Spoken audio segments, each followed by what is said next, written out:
Chapter 229, Chapter Stunning. Underscore 1 Mo Chishan quickly arrived at Ni Yang's noodle restaurant. When he got there, it was lunchtime and the restaurant was bustling with customers. Mo left his bicycle outside and went in. He naturally started to help Ni Yang with serving noodles and taking orders. They didn't exchange a word, yet their coordination was impeccable. Many regular customers had already recognized Mo. Xiaoma, you're helping at the restaurant again today? One Mo smiled and said, Yes, Anine, are you having your usual pickled vegetable noodles with a cup of milk tea today?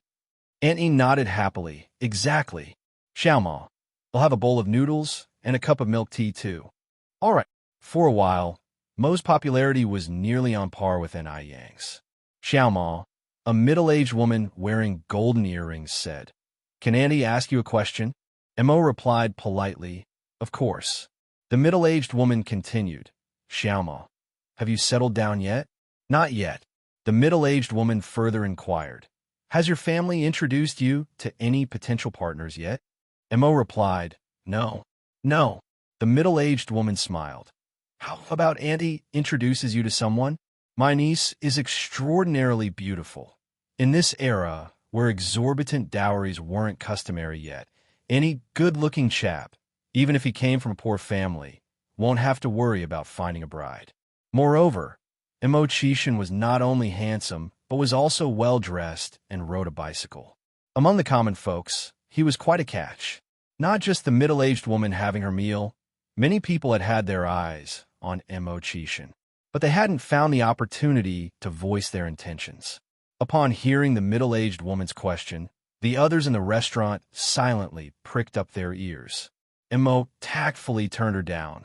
Thank you for your kind intentions, Auntie, but I'm already in love with someone. He's in love with someone already?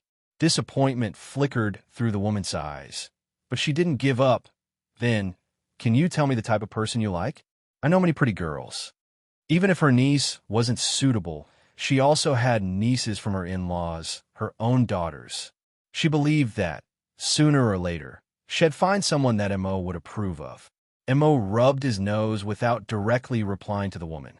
As he saw Ni Yang carrying a tray of noodles from the corner of his eye, he immediately ran over to take it from her. Yang, leave this to me. You go and take Annie's order. His actions spoke for themselves. The middle-aged woman wasn't a fool.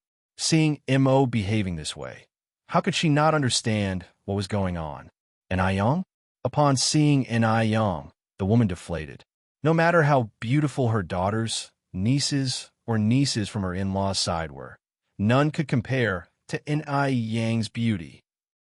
However, when she looked at them both, with Mo's handsome look and Ni Yang's beauty, they were rather fitting for each other.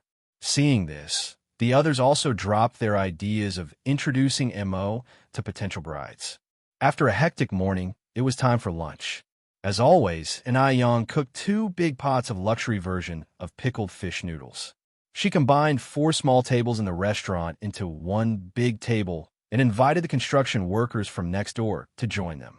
The luxury version of pickled fish noodles was filled with ingredients, fish, beef, and green vegetables. It was utterly satisfying with every bite. In the countryside, most men drank alcohol.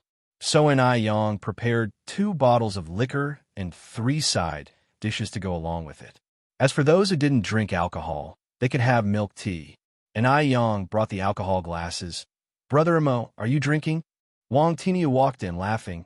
Yang, who are you kidding? How many men don't drink? Exactly, somebody chimed in from the crowd. How can you even call yourself a man if you can't drink? The rest joined in the banter. These men had already secretly conspired to get Mo, the city lad, drunk. This was like dealing with a new son-in-law in the countryside. In the countryside, when a girl got married, her new husband's first visit to her parents' home was seen as a testing ground. The bride's relatives would invite the villagers who could hold their liquor well to join the meal and get the new son-in-law drunk. This was to show their support for the bride and ensure she wouldn't be bullied at her in-laws' house. This was their way of showing support for Ni Yang and protecting her. Mo wasn't perturbed by their teasing. He helped to serve the noodles on the table, took out cigarettes from his pocket, and started distributing them to everyone. Chapter 2, 30 Chapter Stunning.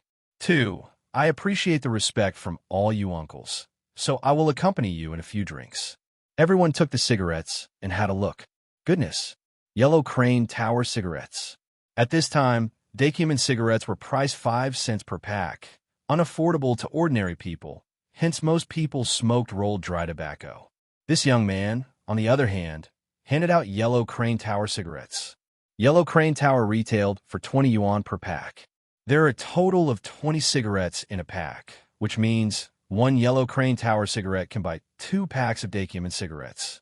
Oh my, what does this young man's family do for a living? How come he's so rich? Moreover, Mo Chishan gave out cigarettes round after round, took the initiative to light them for everyone, behaving properly like a junior. In a little while, everyone was all smiles. If the difference in seniority wasn't there, everyone would have wanted to become brothers with him. And Young quietly praised Mo Chishan in his heart. This man's social skills were really impressive. To start with, Young was worried that someone as particular as Mo Chishan would mind that Wang Tiniu and the others had just come back from the construction site and were dirty, and hence not want to talk to them. After all, Mo Chishan was a scion of a wealthy family. But now, it seemed that this concern was completely unnecessary. Though Mo Chishan was born into a wealthy family, he didn't look down on anyone. He was polite to everyone, unlike some people who flaunted their wealth, stuck up their noses, hardly seeing anyone else. At the table, Mo Chishan toasted to Wang Tiniu and the others one by one. Intending to get Mo Chishan drunk, Wang Tiniu and the others only sipped a little, while Mo Chishan drank fast during the toasting. After going around, Mo Chishan had already drunk a dozen, while Wang Tiniu and the others had only had half a glass. After drinking about 10 glasses, equaling to 5 or 6 liang of liquor, amazingly, Mo Chishan was neither flushed nor shaky, showing no signs of drunkenness. Seeing Mo Chishan not drunk, Wang Tiniu exchanged glances with the rest, stood up, and raised his glass. Xiaoma, you just toasted to us. Now it's our turn to toast to you. Mo Chishan immediately stood up. Uncle Tiniu, you are my elder. It's against propriety for you to toast me. I should be the one standing. Please sit down. A satisfied expression emerged from the depths of Wang Tiniu's eyes. He took a seat. All right then, I want to insist, he'll drink first. Mo Chishan also swallowed the wine in his glass. Another round, and Mo Chishan drank a dozen more, adding up to over a caddy, yet he showed no signs of drunkenness. After this round, Mo Chishan continued to offer cigarettes to everyone. Uncles, have a smoke. Seeing Mo Chishan being so well-behaved and having such good tolerance for alcohol, and since they still had work in the afternoon, everyone didn't want to give him a hard time, cheerfully accepting the cigarettes. It won't be a man's drinking party without bragging. As a young bachelor, Mo Chishan couldn't participate in such topics. Therefore, he was busy pouring drinks, handing out cigarettes, lighting them, thoroughly filling the role of a junior. The doors of the restaurant were transparent, clearly displaying the inside from the outside when a black luxury car quickly passed by. 2 blonde-haired, blue-eyed people from the F country were seated in the car. The driver hit the brakes, tugged at his companion, and swallowed hard. Morris, look quickly. Who's that inside? When Morris impatiently turned to see what was happening inside, the impatient expression on his face gradually turned to shock. My God. Marcus. I couldn't have gone blind. The whole demeanor of Marcus froze. If they hadn't seen it with their own eyes, they would never believe what they were seeing. The two just kept staring at the scene inside the restaurant, stunned, so much so they barely moved for a while. Only after receiving a warning look did Marcus nervously step on the gas, driving the car away from the noodle restaurant. Mo Chishan slowly turned his gaze back, eating his noodles in a leisurely manner. Due to a good upbringing, his posture was especially elegant when eating. Even his every movement exuded an aristocratic ambience. The bragging at the table continued, and Young quietly handed a cup of water to Mo Chishan. Brother Mo, have some honey water. It helps with the alcohol. Mo Chishan had drunk at least over a caddy of liquor. Despite appearing no different from someone sober, and Ai Yang was concerned about a delayed effect of the alcohol. Chapter 2:31, Chapter Stunning. 3. Thank you. Chishin reached out and took the cup. His slender fingertips accidentally grazed the back of Ai Yang's hand, feeling slightly cool. In this instance, Chishin suddenly thought of an exquisite ancient jade he had come across last summer while he was in F country. The sensation of touching this jade was similar. The honey water was sweet with a faint hint of lemon. A single sip managed to soothe the burning sensation in his heart. Taking advantage of the action of picking up food, Chishin whispers into Ai Yang's ear, "Yang Yang, I can hold my liquor very well. I'm not drunk at all, you don't have to worry." At this very moment, Ai Yang turned her head, her fair cheeks brushing against his lips. It was like a shock. Such an unintentional move had successfully stunned the both of them. The boasting noises coming from the table seemed to have become a vacuum. Chishin picked up the cup again, nonchalantly took a sip of the honey water, as if nothing had happened. His calm exterior remained, but the thin layer of sweat on his face betrayed his emotions. Just after putting down the cup, Chishin gulped down another mouthful of honey water. Yet, this time, he couldn't suppress the burning sensation in his heart. Stealing a quick glance at Ai Yang, he found her casually chatting with Zhou Qingshang and Wang Jinfeng on the side, acting as if nothing had happened. Damn! His composure was actually less than a young girl. Chishin picked up his cup again in frustration, only to find out that his honey water was all gone. Left with no choice, he put down his cup and continued with his meal. What Chishin didn't know was that Ai Yang, who appeared stable as Mount Tai, was actually panicking inside. Including all her past and present lives combined, this was the first time she had such intimate contact with a man. It felt a little strange. Soon after, everyone finished their meals, and Wang Tiniu led them to the nearby shop. Chishin stood up, pulled out a pack of cigarettes from his pocket, and handed them around. After everyone had left, Chishin finally had a chance to discuss important matters with Ai Yang. He brought in the 10,000 disposable cups from outside the door. "Yang Yang, these are the 10,000 cups you ordered. Can you check?" Ai Yang laughed and replied, "No need to count. Brother, don't I trust you?" The two of them got along very naturally, completely forgetting the previous episode at dinner.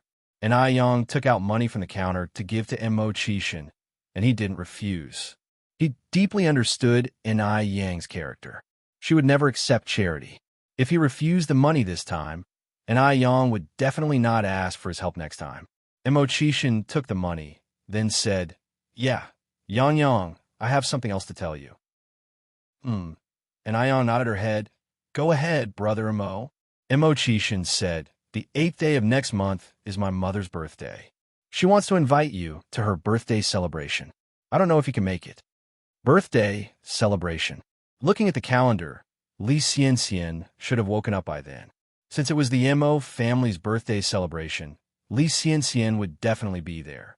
Moreover, Ai Yang always treated Chishin as a friend. Chishin had helped her so much, so if he personally invited her, she had no reason to refuse. "Of course," Ai Yang said with a smile. "Since Brother Mo has kindly invited, they'll definitely be there." "Really?" Chishin was overjoyed. Chishin looked out an invitation. "Here, this is the invitation." Ai Yang took it with both hands. "Thank you." Chishin continued, "You've worked all morning, and you still have to work in the afternoon. You should take the opportunity to rest for a while." "I have to go." Ai Yang nodded, and saw Chishin to the door. Just as Chishin set foot on his bicycle, as if he remembered something, he looked back at Ai Yang. "Yang Yang, I may not be in Beijing for the next few days. If anything happens, you can contact Wu Darning. Then I'll pick you up here on the morning of the 8th. "Okay." Ai Yang waved at him. "Brother Mo, be careful on the road. We'll meet here on the morning of the 8th. After bidding goodbye to Ai Yang, Chishin whistled as he pedaled his bike away. Had just turned a corner when he wobbled and almost fell off his bike. He stood at the side of the road, his right hand pinching his temple. His feet felt like they were stepping on cotton, and he felt like he could faint at any time. There was a stark contrast between his demeanor now and just a moment ago. This hangover was pretty strong. After all, he had drunk more than a kilogram. How could he not be drunk? It's also thanks to M.O. Kishin's strong endurance that he held on until now. If it were anyone else, they probably would have thrown up by now. Chapter 232, Chapter Stunning. For after a while, a black car slowly drove over, parking nearby. Two young men got out of the car. One helped M.O. Kishin into the car. The other loaded the bicycle into the trunk. "Are you okay?" came a concerned voice from the driver's seat. "I'm fine." M.O. Kishin, enduring a headache, continued. "First, take me back to the manor." "All right, please wait a moment."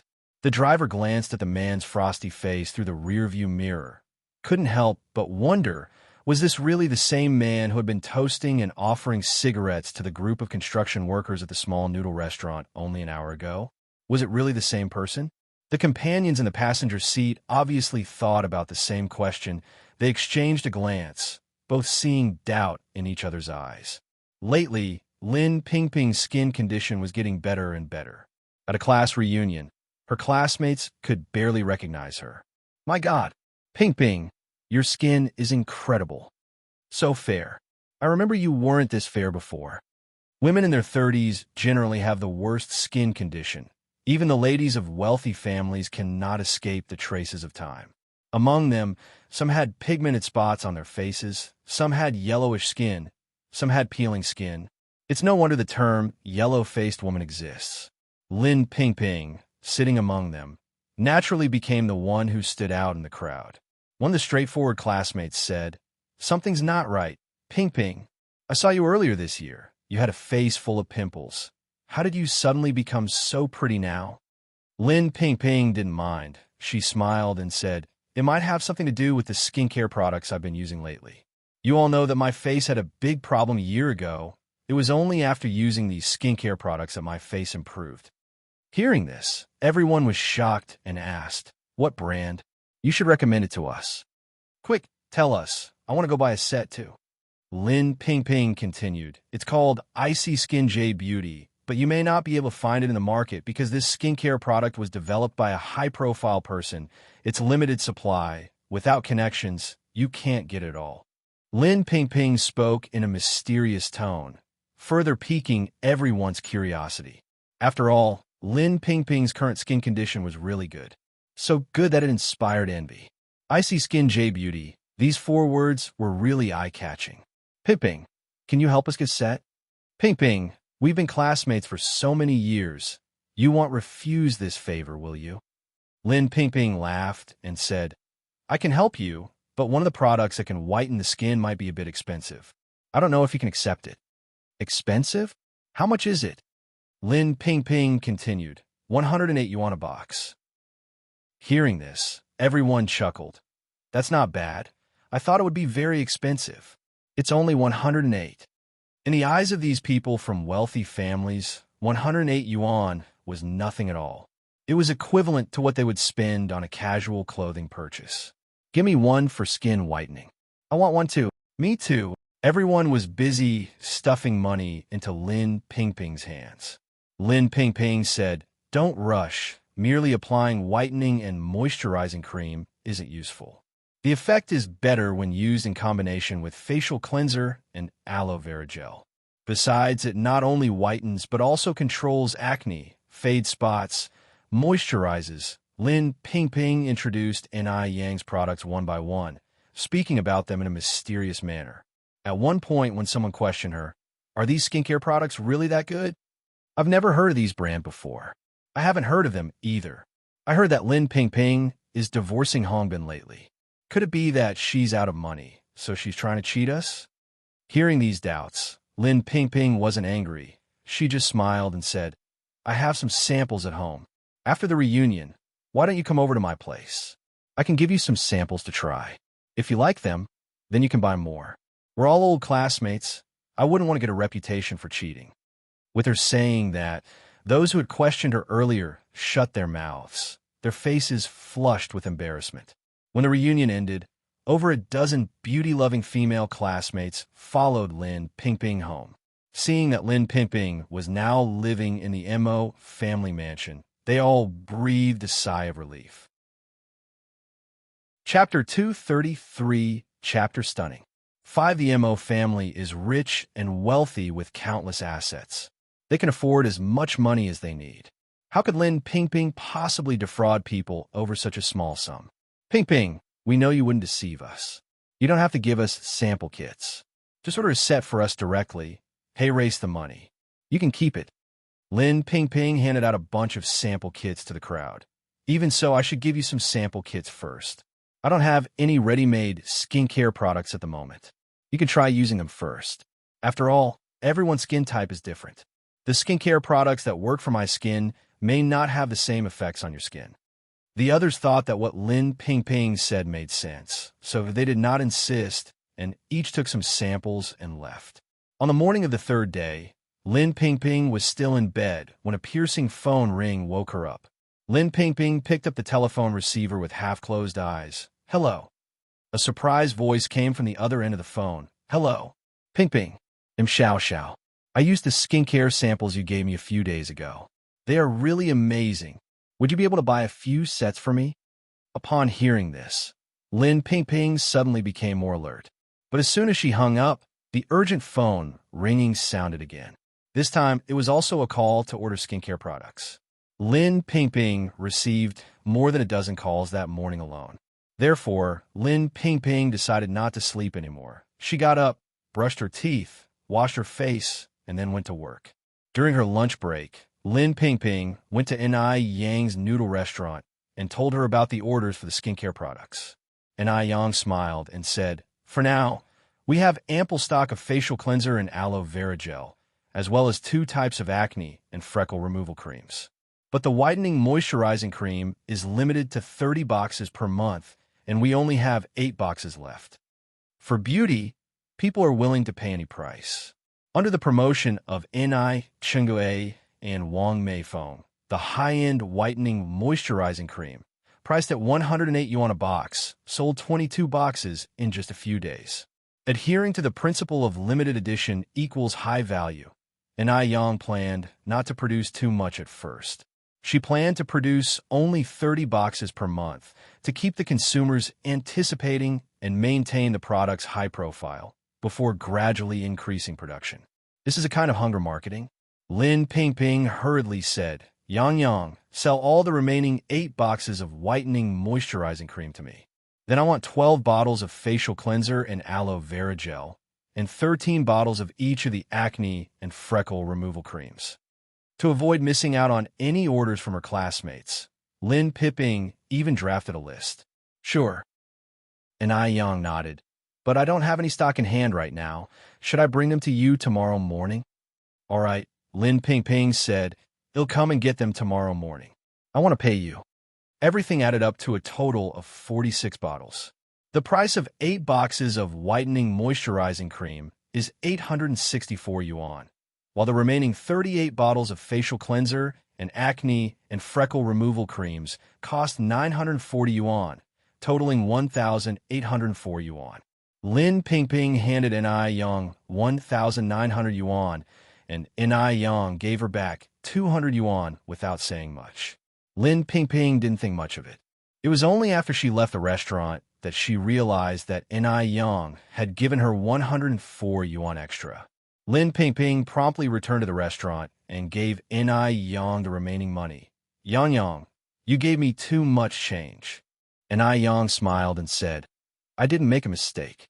Andy Ping, you gave me 2 yuan extra when you bought skincare products last time. About half a month ago, Lin Pingping came to buy skincare products. The total cost was 300 yuan, but Lin Pingping gave 400 yuan. Yang chased after her, but Lin Pingping just ran off. Naturally, Yang wouldn't accept the extra 2 yuan from Lin Pingping for no reason. The purpose of her starting the business was not to make money. If she accepted the extra 100 yuan from Lin Pingping, it would dilute the initial purpose of her business. Lin Pingping said, Yang, that was last time, this is this time. Yang gave a faint smile and spoke lightly. Auntie Ping, if you don't accept it, I might not dare to sell skincare products to you next time. With no choice, Lin Pingping had to accept the money, secretly deciding in her heart that she must help Ni Yang promote the skincare products more in the future. The influence of a good product is really great, because when a product is good, consumers will recommend it to each other. This forms a circle, and this circle will only grow bigger. As a result, the reputation of Crystal Clear will also grow. Chapter 234, Chapter Stunning. _6. Recently, Ni Yang's income from selling skincare product alone had exceeded 6,000 yuan, adding the revenue from the noodles and milk tea sales, and after deducting the cost of store renovation, her savings had now exceeded 20,000 yuan. The birthday banquet of the old Madame Mo was just around the corner, so Ni Yang had been thinking about what gift to prepare for the old lady in the last few days. Mo family were indeed affluent, and items costing just a few or 100 yuan certainly wouldn't catch the old lattice's attention. Yet anything too expensive was out of Ni Yang's reach. Therefore, although the birthday gift wouldn't need to be too costly, it was essential to show sincerity. She must strike out a new path for herself and grasp an opportunity.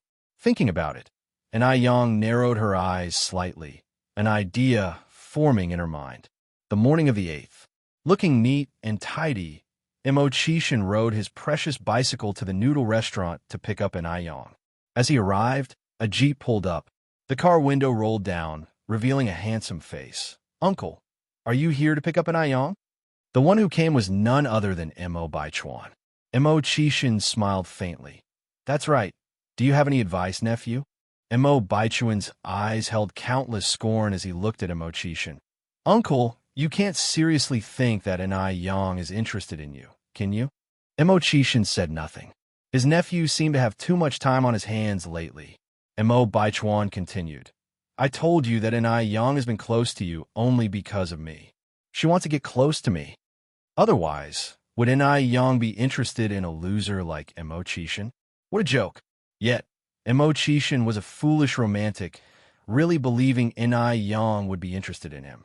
Sitting on his bicycle with his long legs touching the ground, Mo Chishan pointed at his head. "Nephew, did you ever get that problem in your head checked?" Both his older brother and sister-in-law were not fools. How could they give birth to a son as arrogant and unconventional as Mo Baichuan? Mo Chishan was now even suspecting that his nephew was adopted. "Uncle, you don't believe me?" Mo Baichuan suddenly turned serious. "If you don't, let's make a bet. Then you will see what kind of person Ni Yang really is." Mo Chishan's lips curled into a small smile. Mo Baichuan continued. "Let's bet on whose car Ni Yang will ride in today." Mo Chishan laughed lightly. "Is there a need to bet on that?" Mo Baichuan frowned slightly. "Uncle, don't you think you're too self-confident?" "Nephew." Mo Chishan looked at Mo Baichuan. "I think you're ridiculous." Mo Baichuan didn't feel like arguing with Mo Chishan. "Whether you're too confident or I'm ridiculous, you'll see the answer soon." Mo Chishan was still deceiving himself. Under today's circumstances, anyone could tell with their toes that Ni Yang definitely wouldn't ride Mo Chishan's bicycle. After all, today was an important day for the Mo family, and all the attendees were important figures. How could a vain woman like Ni Yang ride a small bicycle? Mo Chishan was really dumb. In a moment, a clear voice rang out in the air. "Brother Mo." As Mo Chishan looked up, he saw Ni Yang, dressed in a beige overcoat, walking out. Her jet-black, shiny hair was evenly spread out behind her, and there was a rosy hair clip on her right ear. The rosy hair clip against her fair and transparent ears was like a red plum in the snow, extremely eye-catching. The beige overcoat, buttoned up to the ankles, outlined her fine figure and slender waist. It looked as if a strong wind could break her thin waist. "Yang Yang." Mo Chishan jumped off his bicycle and walked towards Ni Yang, talking and laughing as if he didn't notice Mo Baichuan by the jeep. As Ni Yang completely ignored him, Mo Baichuan's face darkened. Was she still playing hard to get? "Miss Ni." Mo Baichuan walked straight up to Ni Yang, looking down at her. "To repay you for saving my life in Dam Village, I personally came to invite you to my grandmother's birthday banquet today." Wasn't this what Ni Yang wanted? She had followed him all the way from Dam Village to Beijing, just to draw his attention with a life-saving grace. He would grant her wish today. He didn't believe that N.I. Yang could still play coy when he had put it all out on the table. Chapter 235. Stunning. Underscore 7 N.I. Yang gave him a velvet smile and retorted, "Did I save someone in Dam Village? It's clear that the only thing I saved in Dam Village was a dog with a penchant for biting people. Dear sir, don't behave like a dog. I've already made my intentions very clear. Have some self-awareness, would you?" True, N.I. Yang had saved Mo Baichuan, but it felt just like saving a dog. If it was a dog, at least the dog would wag its tail at her. Unlike Mo Baichuan, who simply bit her back like a maniac, sticking to her like glue no matter how much she tried to shake him off. Mo Baichuan was suddenly filled with rage. He didn't expect N.I. Yang to keep playing coy even after all he had done. Was this amusing to her? Didn't she realize she was playing her part way too well? As Mo Chishan was just about to voice his thoughts, he heard N.I. Yang say, "Brother Mo, let's get going. We shouldn't waste our time on irrelevant people. If a dog bites you, would you bite it back?" These words quite unexpectedly chimed with Mo Chishan's own thinking. Nodding, he agreed, "Indeed, let's move." Mo Chishan maneuvered his bicycle, and N.I. Yang took up her usual place on the back seat. Yang, hold on tight, we're setting off." "Okay." N.I. Yang smartly held onto Mo Chishan's waist with one hand and her belongings with the other. As the handsome lad and pretty girl rode under the morning sun, bathed in its warm golden light, it should have been a beautiful sight. But to Mo Baichuan, it was irritatingly dazzling. That was crossing the line. N.I. Yang was overreacting. He had even stooped to the level of personally driving to pick her up, but she still chose to ride off with Mo Chishan on his bicycle. Mo Baichuan initially came to declare war to Mo Chishan. He wanted to let Mo Chishan know that N.I. Yang was close to him only because of Mo Baichuan. Unexpectedly, he ended up getting slapped by Mo Chishan instead. Just wait. He swore that one day he would expose N.I. Yang's true face. Mo Baichuan clenched his fists tight, his suppressed rage making the veins in his neck pop. He looked truly vicious. At that moment, he thought of another person, Li Xianxian. Since N.I. Yang failed to appreciate his kindness and insisted on playing coy, he could try winning over Li Xianxian. With a car, he could reach home long before the slow-paced bicycle. As long as he fetched Li Xianxian home before Mo Chishan, making N.I. Yang witness it all, she would undoubtedly lose her cool. Jealousy could make people bare their ugliest side. Squinting his eyes, Mo Baichuan got into his car. Soon after, his car could be spotted parked under the ladies' dormitory at the base. Being a formidable figure on the base, Mo Baichuan's car parked under the ladies' dormitory drew the attention of countless female onlookers. In their faces, Mo Baichuan found the recognition he sought. "Could you please go and fetch Li Xianxian from room 106 for me? Tell her I'm waiting for her downstairs." Mo Baichuan grabbed a random girl's hand and made the request. Of course. The girl's face turned a shade of shrimp red. When Li Xianxian found out that Mo Baichuan had come to fetch her himself, she felt as though she was dreaming. No, she never even dreamed that Mo Baichuan would come to fetch her one day. Now, she turned into the envy of all. Li Xianxian quickly donned a beautiful and stylish strapless dress and put on her crystal shoes before walking out. "Baichuan, let's go." Mo Baichuan barely glanced at her before turning around to get back into the car. Excited, Li Xianxian got into the passenger seat. The air conditioning in the car was very strong, so Li Xianxian didn't feel cold. All the way, Li Xianxian was stealthily observing Mo Baichuan's expression. Since Mo Baichuan always maintained the same facial expression, Li Xianxian was unable to notice any abnormalities. The car was speeding up and soon caught up with the bicycle. Later, the speed of the car maintained an appropriate distance from the bicycle. About half an hour later, the car finally stopped in front of the Mo family's villa. "Don't get out of the car yet," Mo Baichuan spoke out coldly. Li Xianxian was taken aback. Mo Baichuan noticed that the bicycle was about to enter the villa. He then opened the car door and walked over to open the door for Li Xianxian. Exhibiting gentlemanly manners, he extended a hand towards Li Xianxian. Xianxian, we've arrived. Mo Baichuan's attitude was different from what it had been earlier. This was the first time he had taken the initiative to hold her hand.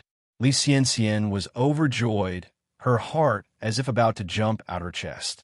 Cautiously, she extended her hand, placing it on top of Mo Baichuan's hand. Her cheeks turned slightly red.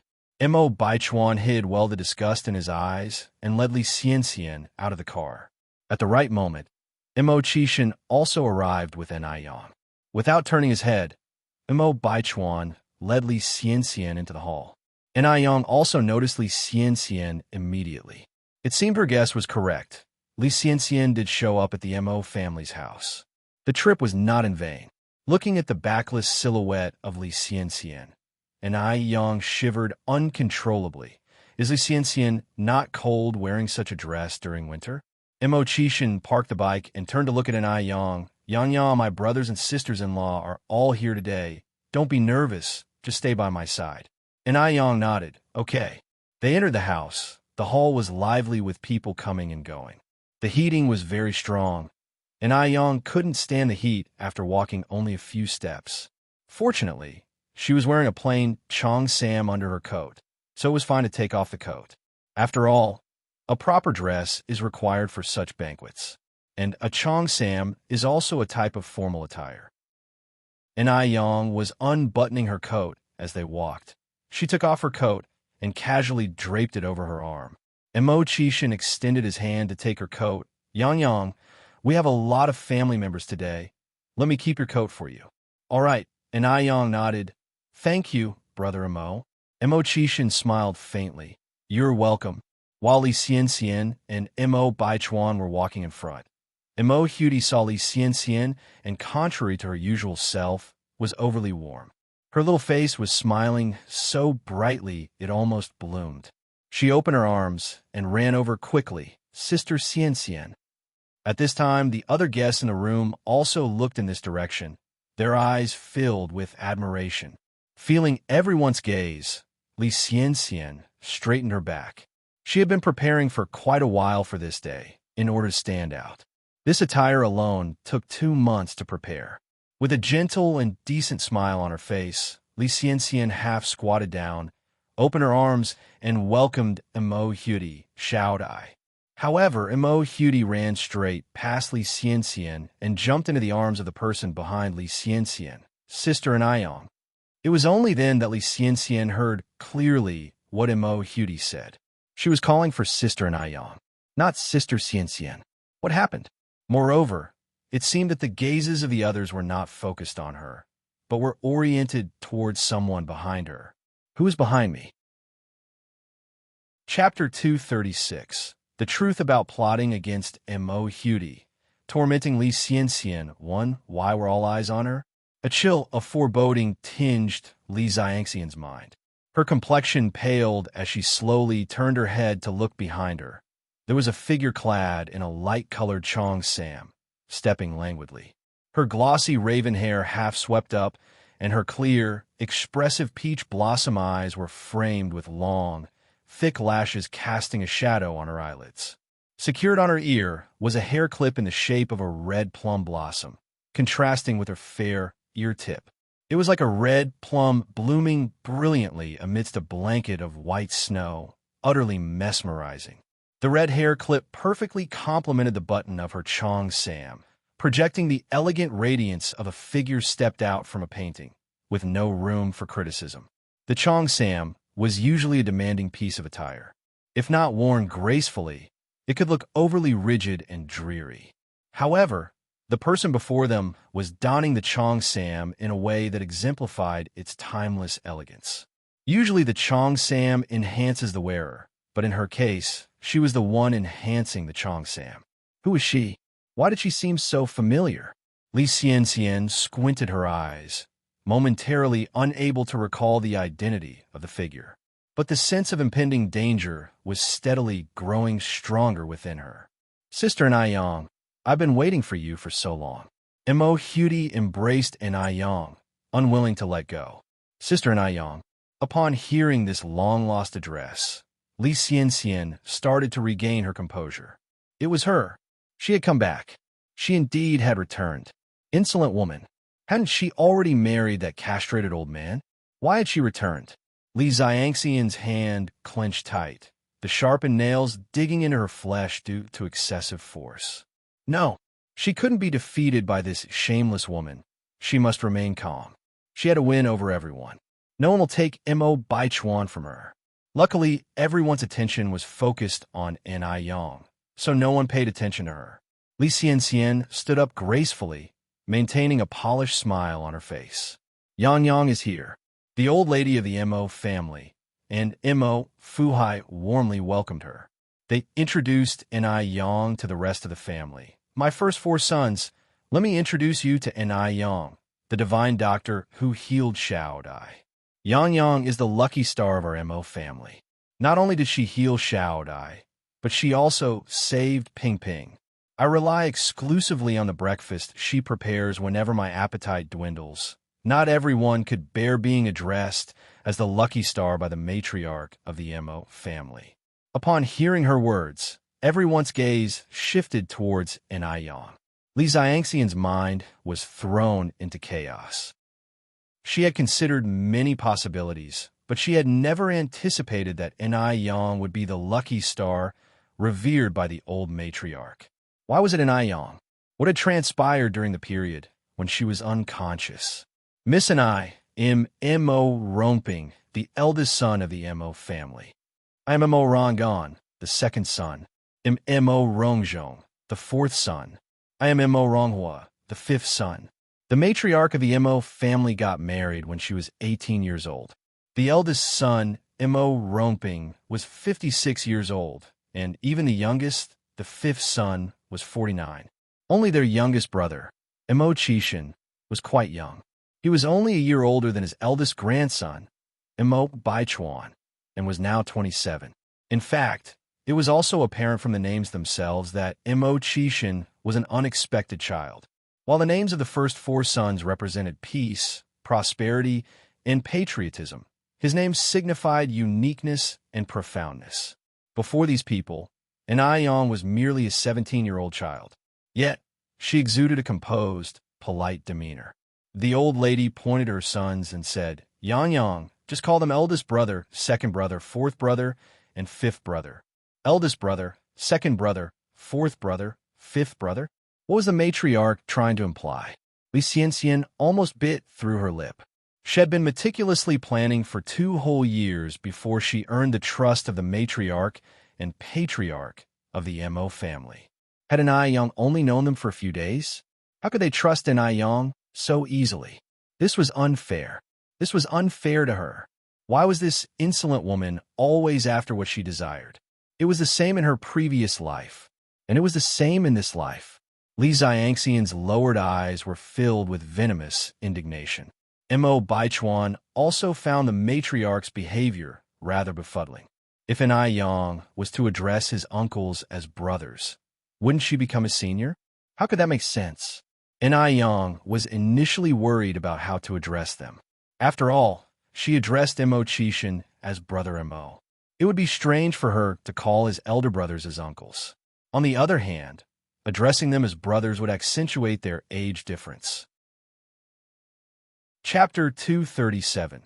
The Truth About Plotting Against Mo Hudi, Torturing Li Xianxian _2. Now that the old lady Mo has said so, Yang didn't put on airs and directly greeted, Hello, elder brother, second brother, 4th brother, 5th brother. Yang's good looks, her sensible behavior, and her kindness toward the Mo family made all the Mo family's sons quite willing to accept her as their sister. Old Lady Mo then pulled Yang to Li Xianxian's side and introduced, Xianxian, this is the lucky charm I've told you about before. Yang, this is Li Xianxian. She is 3 years older than you and usually stays with Chuan Chuan, serving as his capable assistant. Yang gave a small smile, reaching out to shake Li Xianxian's hand. Hello, Sister Xianxian. Her smile was light and pure, as if a neighboring sister with affable charm, inevitably causing one to drop all guards and defenses. However, Li Xianxian couldn't relax at all. Sister Xianxian? And Yang was actually calling her Sister Xianxian? What was she trying to do? In her past life, Yang was indifferent to her, even going as far as ignoring gifts and attempt to curry favor with her. In this life, would she really be so well-intentioned? But then again, Yang in this life is only 17 years old. 17 years old, still a green young girl. What could such a young girl understand? Even if Yang accidentally climbed the ranks of the Mo family, she had ways to bring her down from her pedestal. Could a young girl outsmart her? Holding on to this thought, Li Xianxian was greatly relieved and shook Yang's hand. Hello, Yang. Grandma often mentions you. Now that I've met you in person, you truly live up to your reputation. Yang accepted Li Xianxian's praise without a word. Thank you, Sister Xianxian. Li Xianxian's eyes narrowed. She felt something off about the Yang before her eyes. At this time, Yang should have just fled from the countryside, still maintaining her unsophisticated naivete, overwhelmed when faced with her sophisticated grace, and feeling extreme shame and inferiority. But what about Yang? Yang didn't show the slightest bit of inferiority, but was radiant and generous. Sister Yang, would you like me to show you my room? Mo Hudy approached, taking Yang's hand. Sure. Yang patted Mo Hudy's head and followed her up the stairs. Watching their figures disappear, a glint of ominous light flashed in Li Xianxian's eyes. This Mo Hudy, truly ungrateful. She treated her so well, always bringing toys for her whenever she visited the Mo family, always trying to make her happy. But Mo Hudy? She wasn't the least bit grateful, even embarrassing her in public, inviting Yang to tour her room without inviting her. An absolute ingrate. She deserved to lose her parents, becoming an orphan. Yang went upstairs with Mo Hudy, meeting Mo Qishan on their way, who was coming down the spiral staircase. Yang, where are you two going? Mo Qishan had his hands in his pockets, smiling at the duo. Hudy wants to show me her room. Yang replied. Uncle, would you like to come with us? Mo Hudy caught hold of Mo Qishan's hand with her other one. Sure. Mo Qishan nodded. The trio then headed for Mo Hudy's room. Witnessing the scene atop the spiral staircase, Li Xianxian's face was full of scorn. She was initially worried about whether Yang had also returned from the past, like her. It seems that she was overthinking it.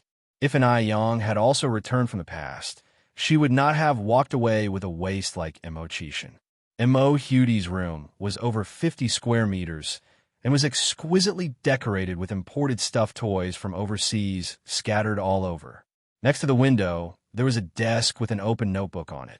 The notebook was filled with scribbles, beside which lay an extravagant Picasso pen. Sister Yang, these are my writings. Mo Hudy gave the notebook on the desk to Yang. Had Li Xianxian been there, she would have died of anger on the spot. A few days ago, she too had wanted to look at the contents of this notebook, but was denied by Mo Hudy. Moreover, Mo Hudy had told her that it was a diary and hence not to be seen by outsiders. When Yang opened the first page of the notebook, she was shocked. It wasn't just the beautiful handwriting that shocked her, but mainly the name written in the column.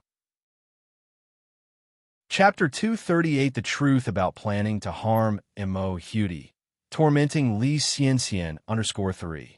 The butterfly flies. If her memory serves her correctly, in the future, there's a very famous contemporary author named the Butterfly Flies. Her writing is highly revered by many, becoming a marvel in the modern literary world. Yang had also read her works. Is Mo Hudy that same Butterfly Flies? Mo Hudy introduced herself. Sister Yang, Butterfly Flies is my pseudonym. What do you think of the name? Does flies means liberating flight? Yang asked. That's correct. Mo Hudy nodded, smiling brightly. Sister Yang, you're really sharp. It does indeed mean the leisurely flight. The previously bedridden Mo Hudy longed to live like a normal child, which had influenced her choice of pseudonym. She hoped she could become a true butterfly one day. Yang flipped a few more pages in the notebook. her face getting more shocked as she read on. Clearly, M.O. Hudie and the future butterfly flies were one and the same, because this notebook was full of famous quotes from the butterfly flies. M.O. Hudie was currently 12 years old, and based on time calculation, she should rise to fame about 15 years from now, when she would be in her 20s. But En-Ai had read Butterfly Fly's autobiography. If she remembered correctly, butterfly flies rose to fame around her 30s. Something was off. It did not match up with M.O. Hudie's current age. Xiaodai, have you ever thought about publishing your own book? En-Ai turned to look at M.O. Hudie. Publish a book? M.O. Hudie blinked. No. She was just bored and wrote these things to pass the time. She had never even contemplated publishing them. En-Ai went on. Xiaodai, your literary talent far surpasses the average person. Actually, you could consider pursuing a career in publishing. Who would believe these life-inspiring sentences were penned by a mere 12-year-old girl? Seeing En-Ai's reaction, M.O. Chishan took the notebook from En-Ai. But M.O. Hudie pressed his hand. Uncle, this is a secret between Sister En-Ai and me. You're a boy. You're not allowed to see. M.O. Chishan chuckled and pinched her face. You let Sister En-Ai read this, but not me? Xiaodai, isn't that showing favoritism? This will make me sad. M.O. Hudie hesitated, then finally relented. Fine, they'll let you have a look. M.O. Chishan took the notebook and quickly skimmed through a few pages, his expression gradually turning serious. For such a long time, he had no idea his niece possessed such talent. Just then, a young friend came to play with M.O. Hudie. En-Ai saw the opportunity and pulled M.O. Chishan outside. Brother M.O., I have a question to ask you. M.O. Chishan followed En-Ai outside, smiling. Speak. I will try my best to answer. Brother M.O., En-Ai looked up at M.O. Chishan. Can I ask, why did Li Xianxian commit suicide last time? En-Ai's intuition told her that the reason Li Xianxian committed suicide was absolutely intertwined with M.O. Hudie. M.O. Chishan had no inclination to conceal anything from En-Ai. So he went on to explain everything about the Jiang and Divine Doctor and M.O. Hudie's parents to En-Ai. Hearing this, En-Ai slightly furrowed her eyebrows. This incident might look like a premeditated revenge act by the Jiang and Divine Doctor, but in reality, it's not that simple. The incident was years ago, and the M.O. family had relocated to Beijing. So, how did the Jiang and Divine Doctor find out M.O. Hudie was a descendant of the M.O. family? How did Li Xianxian get to know the Jiang and Divine Doctor? Perhaps nobody else knew about the grudge between Jiang and Divine Doctor and the M.O. family, but Li Xianxian was different. She had reincarnated and come back to life. She knew about things others wouldn't. Therefore, the person who intended to murder M.O. Hudie was not anyone else, but it was Li Xianxian. Li Xianxian was very shrewd. This ploy of using another's hand to strike was extremely ingenious. Given the long-standing enmity between the Jiang and Divine Doctor and the M.O. family, his motive for killing M.O. Hudie was clear. Who would suspect Li Xianxian? Li Xianxian didn't only manage to perfectly wash her hands clean of all crimes, but also committed suicide to earn the full sympathy of the M.O. family. This was truly a triple victory. However, what Li Xianxian did not foresee was that M.O. Hudie didn't die in the end. Since M.O. Hudie did not die, all of Li Xianxian's plans must be sped up. Considering this, a glint of light flashed in En-Ai's eyes. Yang, have you noticed something? M.O. Chishan detected something odd about En-Ai. Chapter 239. The Truth About Plotting Against M.O. Hudie, Tormenting Li Xianxian _4. En-Ai slightly raised her eyes. No big deal. By the way, Brother M.O., I think Xiaodai really has the potential. You can hire a tutor to guide her. I believe she will achieve great things in the future. M.O. Chishan nodded approvingly. I also think Xiaodai is pretty smart. En-Ai continued. Brother M.O., I have a suggestion for you. Go ahead, Yang. En-Ai said quietly. Hey, Race, what I recommend. Let's keep this a secret for now. Once Xiaodai's book is finally published, We could surprise everyone. Sure, they'll follow your advice. Mo Chishan had no objections about this matter. He firmly believed that everything Ni Yang said was right. The two of them chatted while walking downstairs. The Mo family was a prominent family in Beijing, so there were many people who came to wish Grandma Mo a happy birthday today. In no time, the ground floor lobby was crowded with people. As the host, Mo Chishan was immediately approached by a servant as soon as he got downstairs, who wanted to discuss the details of the birthday banquet with him. And Yang smiled. Go on, Brother Mo. I can manage on my own. And Mo Chishan hesitated for a moment, then said, I shall return shortly. Okay. And Yang nodded. And Yang was a beauty who had drawn the attention of countless admirers. However, she exuded innate nobility, and given this was the Mo family's turf, not many people dared to offend her. And Yang sat on the sofa, eating delicate pastries and listening to the conversation among the rich wives and daughters of the wealthy families. Who was wearing a stunning diamond ring? Who was dressed in this year's trendiest fashion? When it came to trendy dresses, the rich wives and daughters all turned their eyes towards Li Xianxian in the middle of the hall. To be precise, they were focused on the dress Li Xianxian was wearing. Li Xianxian was wearing a stunning one-shoulder dress today, designed in a gradient of blue and white colors. A layer of transparent organza was additionally adorning the dress, making the patterns on the skirt somewhat visible yet somewhat hidden. With every step she took, the organza ebbed and flowed, as if she was strolling in the clouds. It was elegantly enchanting, capturing all the attention. It far surpassed any traditional evening gown within the country. On top of that, Li Xiangxian's makeup was entirely appropriate. It was neither thick nor theatrical, just right. Along with the beautiful dress, it was definitely the most dazzling existence.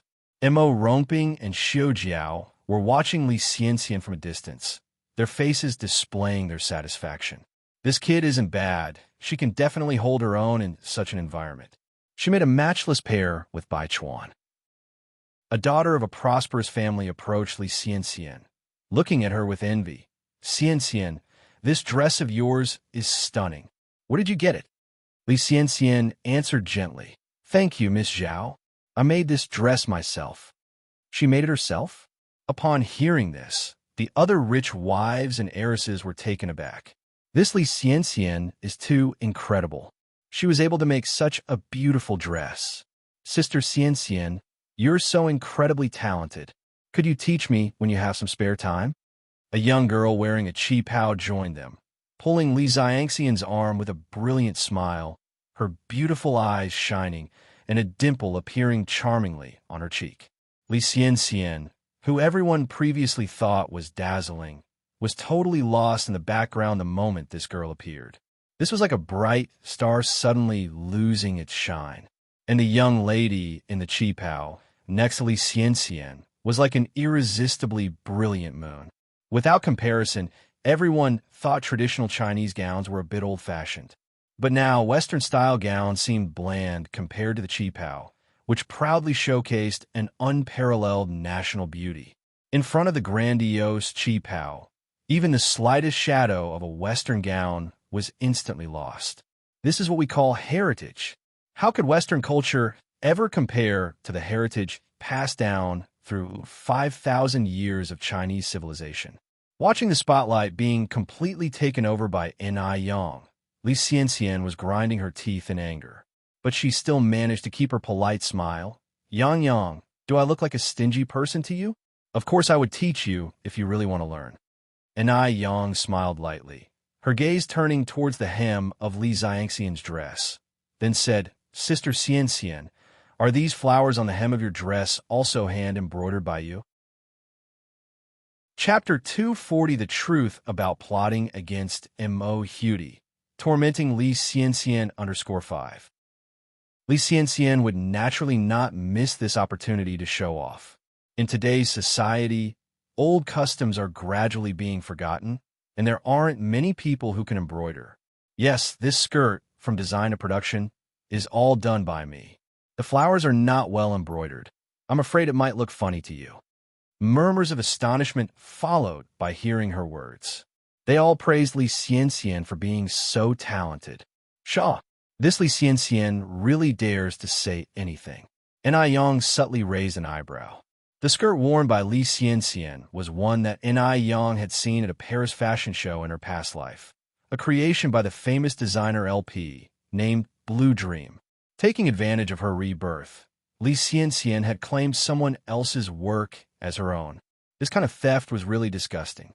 Ni Yang kept her composure and had started by praising Li Xianxian enthusiastically. With the addition of everyone else's compliments and fawning, Li Xianxian was on cloud nine. The next second, Ni Yang shifted her tone, adding, "I've heard that the song and bien embroidery styles are very similar, but there are also many differences which non-professionals would not be able to identify. May I ask, Sister Xianxian, is the embroidery on this skirt done in the bien or song style?" Song embroidery? Bien embroidery? Li Xianxian is not a seamstress. How could she know this? The skirt was indeed her design, but the one who made it was not her. Damn it. Now Shed landed herself in a hot soup. However, Li Xianxian quickly regained her composure. After all, everyone present were high society ladies who were not familiar with the intricacies of embroidery. Thinking of this, Li Xianxian was significantly relieved. She laughed and said it's done in the song style. Ni Yang looked at Li Xianxian with an expression of adoration, excitedly saying, "Sister Xianxian, I admire you so much. You even know how to do the complex song embroidery." Li Xianxian patted Ni Yang's hand and humbly said, "With deep practice, even an iron rod could be ground into a needle. It's nothing special." Virtuous, talented, and modest. Everyone looked at Li Xianxian with admiration. Nonsense. If you don't understand embroidery, don't pretend to be skilled and mislead others. That is clearly Suzhou embroidery. Suddenly, an aged voice with a stern tone rang through the room. Everyone looked toward the speaker and found it to be Old Lady Zheng. The always amiable Old Lady Zheng now looked as stern as a changed person, glaring at Li Xianxian. Old Lady Zheng, raising her walking stick, slowly walked towards Li Xianxian, pointedly saying, "Young people should remain grounded." Old Lady Zheng is native to Sioux City. Her family had been silk dealers for generations, once specifically providing embroidery for the imperial court. Her family still preserve a plaque written by Emperor Qianlong himself. Thus her words carried extraordinary weight. If this skirt was really made by Li Xianxian herself, would she not even know the type of embroidery used? Old Lady Zheng deeply valued embroidery and detested young people who, under the guise of understanding embroidery, misled others with pretentious bragging. Today, Li Xianxian truly touched a raw nerve. Upon hearing this, Li Xianxian turned pale. The other's gaze also changed. From initial shock and admiration, it turned to ridicule and disdain. These looks were like knives, revealing the most rotten part of Li Xianxian's inner self. Li Xianxian's back was now covered with layers of cold sweat. At this point, she wished she could just burrow into the ground. The torment of being skinned alive through people's gaze was really unbearable. It was all Ni Yang's fault. This damnable girl set a trap, and she fell right in. After 1,000 calculations, Li Xianxian never expected Old Lady Zheng to be in the crowd. This meddlesome old hag. When Mo Rongping and his wife saw the scene, their satisfied expressions vanished in an instant. His wife, Xiao Jiao, shook her head saying, "This girl is not good. She is too pretentious. She is not suitable for our Chuan Chuan." Mo Rongping nodded. "I also think that our mother was mistaken this time. Where is this girl worthy of being the daughter-in-law of the Mo family?" After lecturing Li Xianxian, Old Lady Zheng noticed an Yang. Her expression immediately softened again. Holding an Yang's hands, she said, "Good child, you're here too." Every time she saw this child, Old Lady Zheng felt an inexplicable sense of familiarity. "Old Lady Zheng," an Yang courteously responded. Chapter 241: The Truth About Plotting Against Mo Hudi, Tormenting Li Xianxian _6. Madame Zheng smiled and replied, "My dear child, don't call me old lady. Just call me grandma. Our Xianjing is about the same age as you." And Ai Yang, ever the sweet talker, immediately addressed her as grandma. Seeing Madame Zheng's response, Li Xianxian became even more frustrated. Why did everyone seem to favor an Ai Yang? Was she predestined to be a stepping stone for an Ai Yang? An Ai Yang deserved to die. Madame Zheng deserved to die. The whole lot of them deserved to die. Xianxian. Just then, a hand gripped Li Xianxian's wrist. Li Xianxian looked up and saw Bai Chuan, shining brilliantly. Bai Chuan, she sighed as she tightened her grip on his hand. She still had Bai Chuan. As long as she held a place in Bai Chuan's heart, she hadn't lost. "Come with me. I'm going to introduce you to my parents," Bai Chuan said, leading Li Xianxian away. Bai Chuan did this on purpose. He deliberately walked away with Li Xianxian in front of an Ai Yang, hoping to provoke an Ai Yang's jealousy. In Bai Chuan's view, the only reason an Ai Yang had embarrassed Li Xianxian in public was because of him. Why else would an Ai Yang have provoked Li Xianxian for no reason? What Bai Chuan didn't expect, however, was that an Ai Yang would not cast him even a single glance. Is she still playing? Bai Chuan's eyes dimmed, and without realizing it, his grip tightened. "Air!" Li Xianxian gasped involuntarily, hurt by his strong grasp. Was Bai Chuan gripping her wrist so tightly because he was afraid of losing her? Yes, it must be so. With this comforting thought in mind, Li Xianxian glanced coyly at Bai Chuan, her eyes full of playfulness. Knowing that she was about to meet her future parents-in-law, Li Xianxian's heart raced with excitement. "Mom, Dad, this is Xianxian." Bai Chuan introduced Li Xianxian to Mo Rongping and Xiao Jiao. But Mo Rongping and Xiao Jiao's attitude wasn't as enthusiastic as Li Xianxian had expected. They merely nodded politely, then quickly excused themselves. They didn't even initiate a conversation with Li Xianxian. What was going on? Li Xianxian, who had managed to stay calm, instantly paled. She couldn't shake the feeling that Bai Chuan's parents didn't seem to like her. But she was the chosen future daughter-in-law of the Mo family. Bai Chuan's gaze unwittingly swept over an Ai Yang. Seeing an Ai Yang walking over in high spirits, chatting and laughing with Madame Zheng, he lowered his head to Li Xianxian and said, "You shouldn't care too much about my parents' attitudes. They're just like that." Comforted by Bai Chuan's words, Li Xianxian felt at ease. She gave a soft nod and said, "I understand." The sight of Bai Chuan walking hand in hand with Li Xianxian aroused envy in many of prominent families' daughters. Bai Chuan, the most eligible bachelor in the Mo family. Bai Chuan was near perfect, his only flaw being his taste in women. How could he fancy someone like Li Xianxian who was so vain and pretentious? Despite parading Li Xianxian all over the hall, Bai Chuan failed to attract a single glance from an Ai Yang. As 10 minutes ticked by, he felt increasingly frustrated.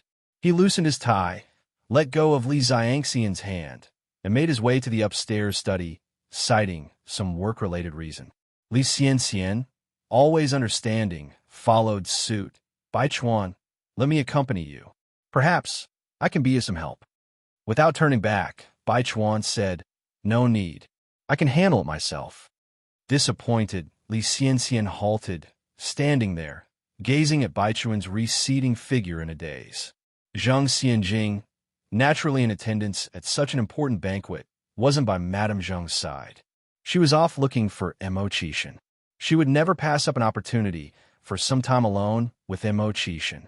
Her perseverance paid off, eventually leading her to Mo Qishan at the back of the Mo residence. "Uncle Mo," Zhang Xianjing greeted, rushing towards him with a smile. Mo Qishan subtly stepped back to maintain some distance from Zhang Xianjing. Do you need something?" "Uncle Mo, what are you so busy with? Is there anything I can help you with?" Zhang Xianjing continued asking. "No need." Mo Qishan abruptly began walking back to the main hall. "Uncle Mo." Zhang Xianjing hurried forward to keep pace with him. "Don't walk so fast. I can hardly keep up with you." Mo Qishan turned back irritably and retorted, "Why are you being such a pesky fly? Can't you back off a bit?" If an Ai Yang noticed this, he'd be in mortal trouble, Even the yellow river would not be enough to cleanse him. With a pitiful face, Zhang Xianjing sighed, her eyes beginning to well up. Uncle Mo, what don't you like about me? I can change. Chapter 242, The Truth About Plotting Against Mo Hudy. Torturing Li Xianxian, 7Mo Qixin, gave her an up and down look. I'm just a worthless reject who's had his engagement broken off, Miss Zhang. You'd better not waste your time on me. No, you're not worthless, Zhang Xianjing declared firmly. Even if the whole world looks down on you, I want. Uncle Mo, in my heart, you're just like a hero. Only someone as blind as Zhao Jingrong would consider Mo Qixin worthless. Just wait. Soon there will be a day of regret for Zhao Jingrong. At that point, she will be envied by everyone. With this in mind, a light quickly flashed in Zhang Xianjing's eyes. Hero, Mo Qixin sneered with a curl of his lip. May I ask what heroic deed I've accomplished to move you, to make you so sure that I'm not worthless? Mo Qixin, to the outside world, is a complete loss. No education, no respectable job. Every day, he just idles about, waiting for death. He is avoided by the spoilt rich girls in their circle.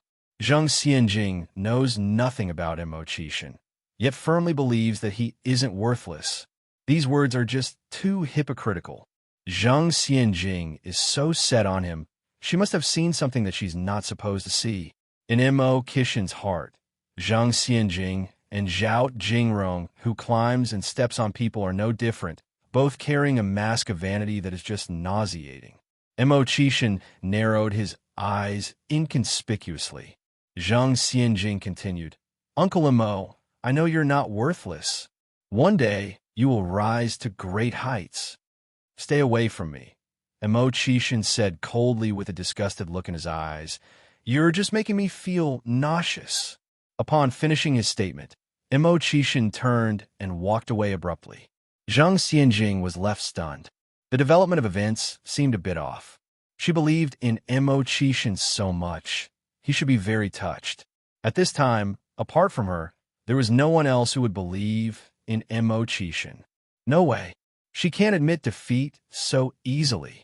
She must hold onto Mo Qixin tightly and get him to stay by her side. Zhang Xianjing turned and followed Mo Qixin out the door. As soon as she reached the lobby, she saw a very disturbing scene. There she saw Yang, the little wench, affectionately addressing Madame Zhang as Grandma. Madame Zhang was beside herself with joy. Zhang Xianjing knew Madame Zhang all too well. She knew Madame Zhang's smile was genuinely happy. This damn old lady. Does she even know who her real granddaughter is? And Yang, that little wench, was absolutely shameless too, daring to call Madame Zhang Grandma. Who did she think she was? Zhang Xianjing swallowed her anger and walked over to Madame Zhang with a smile. Grandma, young divine doctor. Xianjing is here. Madame Zhang warmly took Zhang Xianjing's hand. Just look, I just acknowledged a younger sister for you. Don't call me divine doctor anymore. It's too formal. Just call her sister. It's much better. Madame Zhang genuinely liked Yang. Otherwise, she wouldn't have said so. Damn old woman. Zhang Xianjing cursed Madame Zhang in her heart 1,000 times over, but her voice was still soft when she said, Hello, sister. One should never hit a smiling face. Although Yang knew Zhang Xianjing didn't like her, she still greeted her with a smile, Sister Xianjing. Zhang Xianjing didn't want Madame Zhang and Yang to be alone together. Her intuition told her that if these two were left alone for a long time, something bad was bound to happen. Grandma, it's too stuffy in here. Let me take you out for a walk. Yang, you come too. Madame Zhang pulled Yang along. Since Zhang Xianjing didn't like Yang wasn't going to make herself uncomfortable either. She wasn't a masochist. Grandma, you go with Sister Xianjing. I'm going to find Brother Mo. Brother Mo? Zhang Xianjing narrowed her eyes subtly. Was Yang's brother, Mo, referring to Mo Qixin or Mo Baichuan? It should be Mo Baichuan, right? A social climber like Yang would surely not see Mo Qixin as worth her time. Thinking about this settled Zheng Xianjing's heart somewhat, and she took Madame Zheng out the door. And Yang elegantly walked towards the right side of the lobby. Here, and Yang had to admit to Li Xianxian's superior socializing skills. Li Xianxian, who was initially disliked by everyone, was now surrounded like a star among a crowd of rich young ladies. Miss Li, you really have a way to buy the limited edition Ice Skin Jade Whitening Moisturizer. Li Xianxian nodded, her tone gentle. Yes, really. Why would I deceive everyone? Miss Li, could you only get one? I haven't been able to buy a second one since I bought the first. I want one too. Me too. Li Xianxian raised her hand. Don't worry, one at a time. I have some connections with the boss of Ice Skin Jade One. One believe he will do me a favor. The brand Ice Skin Jade had already gained popularity in the upper social circles, especially the whitening moisturizer, which was highly sought after by this group of people, because the effects were just too good, and almost as soon as it was produced, it was bought out immediately. Honestly, owning a bottle of whitening moisturizer was a sign of status in this circle. Yang's moisturizer for the next month had already been ordered by a mysterious buyer. Looking at Li Xianxian's confident look now, this mysterious buyer was probably her. Seeing Xianxian's confident look, Yang lightly curled her lips. An opportunity to make money was in sight. Chapter 243. Zheng Xianjing, who was almost angry to death, made a fortune. One, she not only wants to make money, but she also wants to earn a hefty sum. Yang looked at Li Xianxian standing amidst the crowd, and suddenly had an idea. She beckoned Mo Hudi, who was playing hide-and-seek with her friends not far away. Xiaodai, come here. Mo Hudi immediately ran over Sister Yang. Yang squatted down and whispered something into Mo Hudi's ear. After hearing Yang's words clearly, Mo Hudi nodded her head and thumped her chest. Okay, Sister Yang, I promise to complete the mission. Yang patted the top of Mo Hudi's little head. Mo Hudi ran back to the original spot and continued playing hide-and-seek with her friends. Li Xianxian was talking with a group of the rich ladies about skincare products when she suddenly heard someone shouting, Sun Dalian. Sun Dalian. If a person has been called a particular name for a long time, they would unconsciously respond to that name out of habit. An excellent example of this was Li Xianxian. Upon hearing these three words, her first reaction was to turn around and respond, What? At her words, all the rich ladies around her froze. If they did not mishear, the name that was just shouted seemed to be Sun Dalian. What was the relationship between Sun Dalian and Li Xianxian? At this moment, before Li Xianxian could realize anything was wrong, Mo Hudi walked toward her step by step, speaking puzzledly. Sister Xianxian, I was calling Sun Dalian. Could it be your name is Sun Dalian too? At her words, the color drained from Li Xianxian's face. Unpleasant memories from her past instantly flooded her mind. No, she was not Sun Dalian. She was Li Xianxian. How did Mo Hudi know about the name Sun Dalian? What on earth was going on? No, she must not let anyone know about her past. Li Xianxian forced herself to calm down and laughed. Perhaps Sister Xianxian misheard. Mo Hudi nodded with an appearance of understanding, yet not quite understanding. I thought that Sun Dalian was Sister Xianxian's nickname. No, it's not. Li Xianxian's expression looked slightly rigid. At this moment, a child ran over. Xiaodai, Xiaodai. Were you calling for me just now? Mo Hudi no longer paid attention to Li Xianxian as she left with the child. Yes, let's go continue playing. Watching Mo Hudi's departing figure, Li Xianxian felt cold sweat pouring down her back. Fortunately, it was just a misunderstanding. Yang stood aside with a faint smile in her eyes. She guessed right. Li Xianxian was indeed Sun Dalian, and Sun Dalian was indeed Li Xianxian. The reason why Li Xianxian was desperately trying to hide her past was because there must be something from her past that she didn't want anybody to see. Things were starting to get interesting. The smile in Yang's eyes grew stronger, and a slight dimple appeared at the corner of her mouth. It was as if that slight dimple could swallow people up. A tall figure stood by the carved balustrade on the third floor above. He leaned over the balustrade, his gaze lost in the crowd below. To be exact, his gaze was fixed on Yang. Yang. What sort of person was she? Mo Baichuan, who had always looked down on women, was for the first time unable to read a woman. She was obviously trying to get close to him to attract his attention, but whenever he tried to approach her, she kept him at a distance. What was she trying to do? If she truly wasn't interested in him, why was she going to such lengths to trouble Li Xianxian? Claiming not to be interested while she was deliberately making life difficult for Li Xianxian. It was so hypocritical.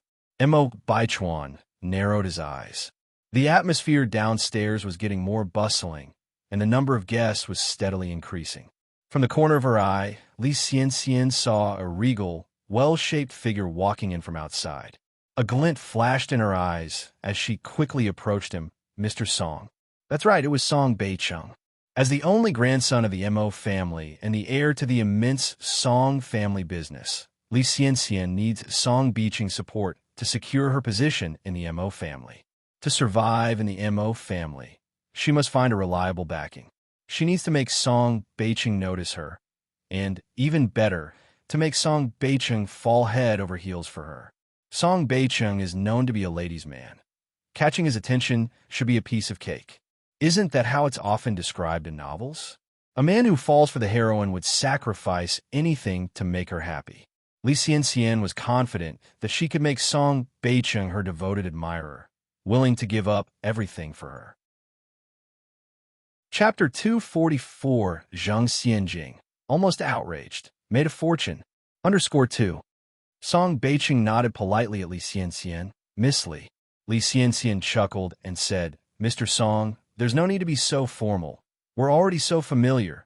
You can just call me by my first name. Before Li Xianxian could finish her sentence, something seemed to catch Song Beicheng's eye.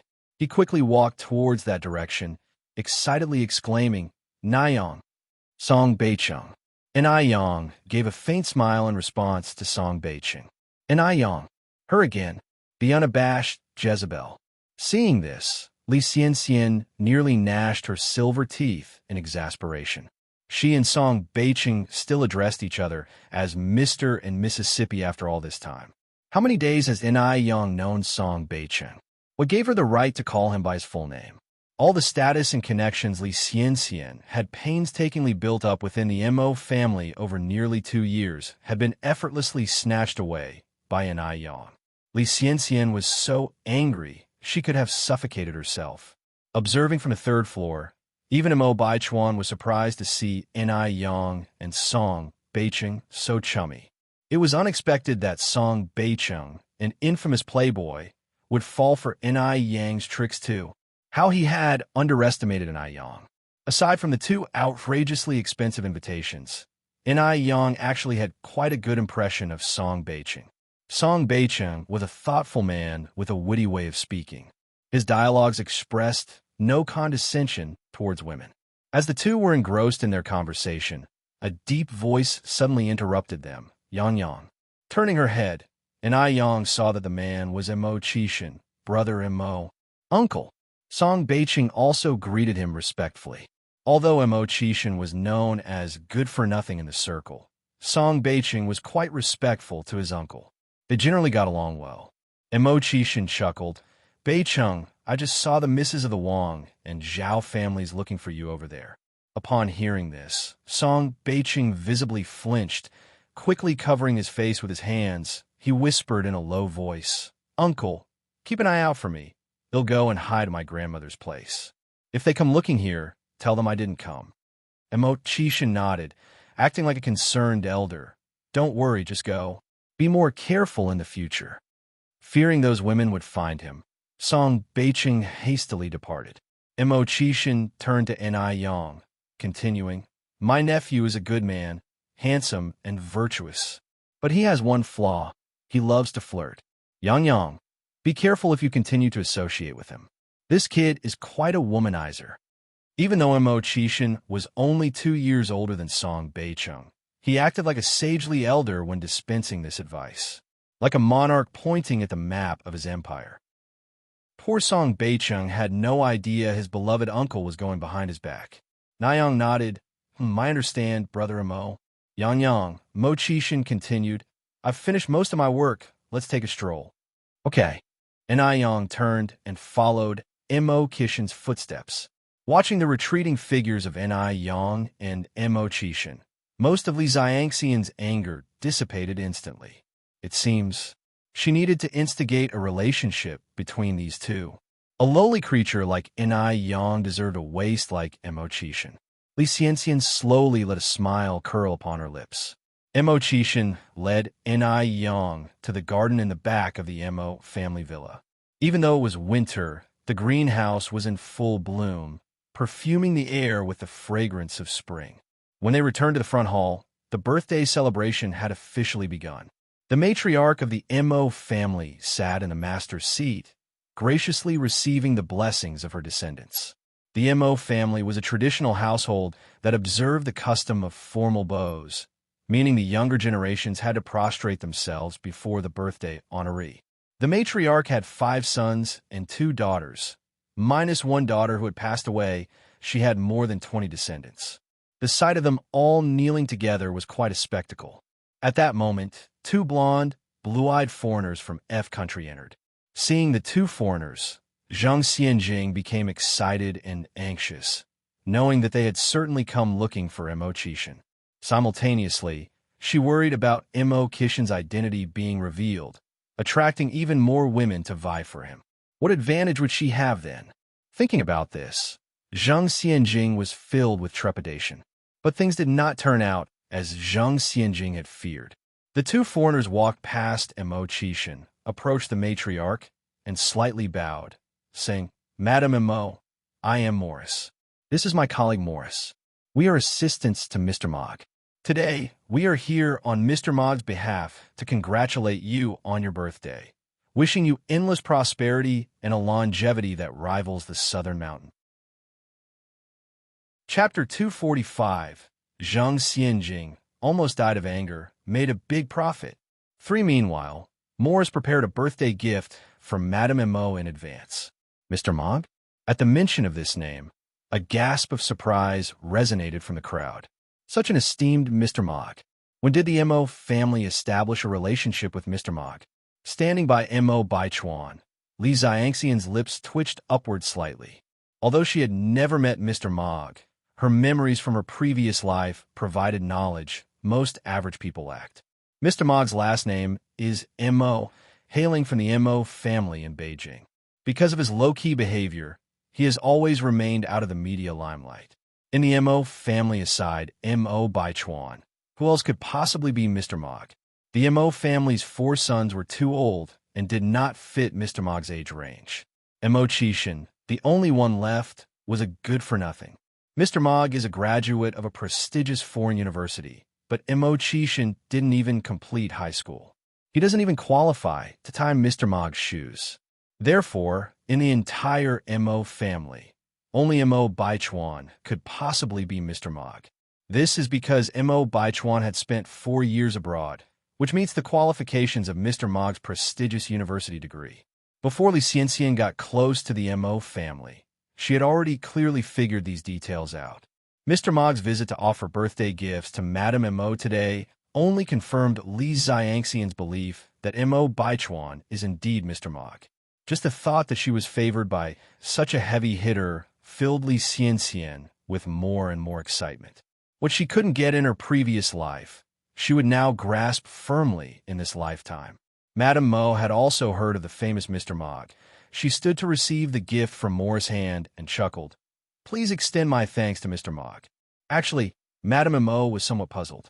Why would Mr. Mog suddenly send her a birthday gift? After all, before this, there was no interaction between the Mo family and Mr. Mog.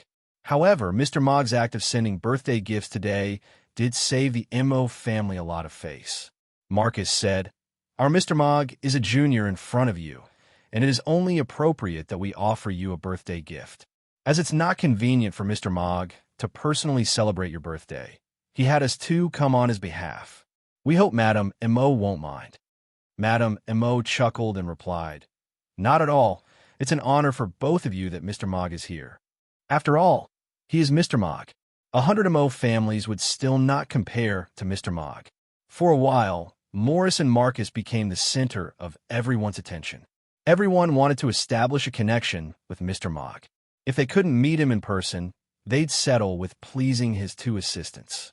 Li Xian observed these people with a cold eye, full of contempt in her heart. Without meeting Mr. Mogg, what's the use of pleasing two assistants? She just wondered what kind of expressions they would wear when these people found out that Mr. Mogg was actually Mo Baichuan.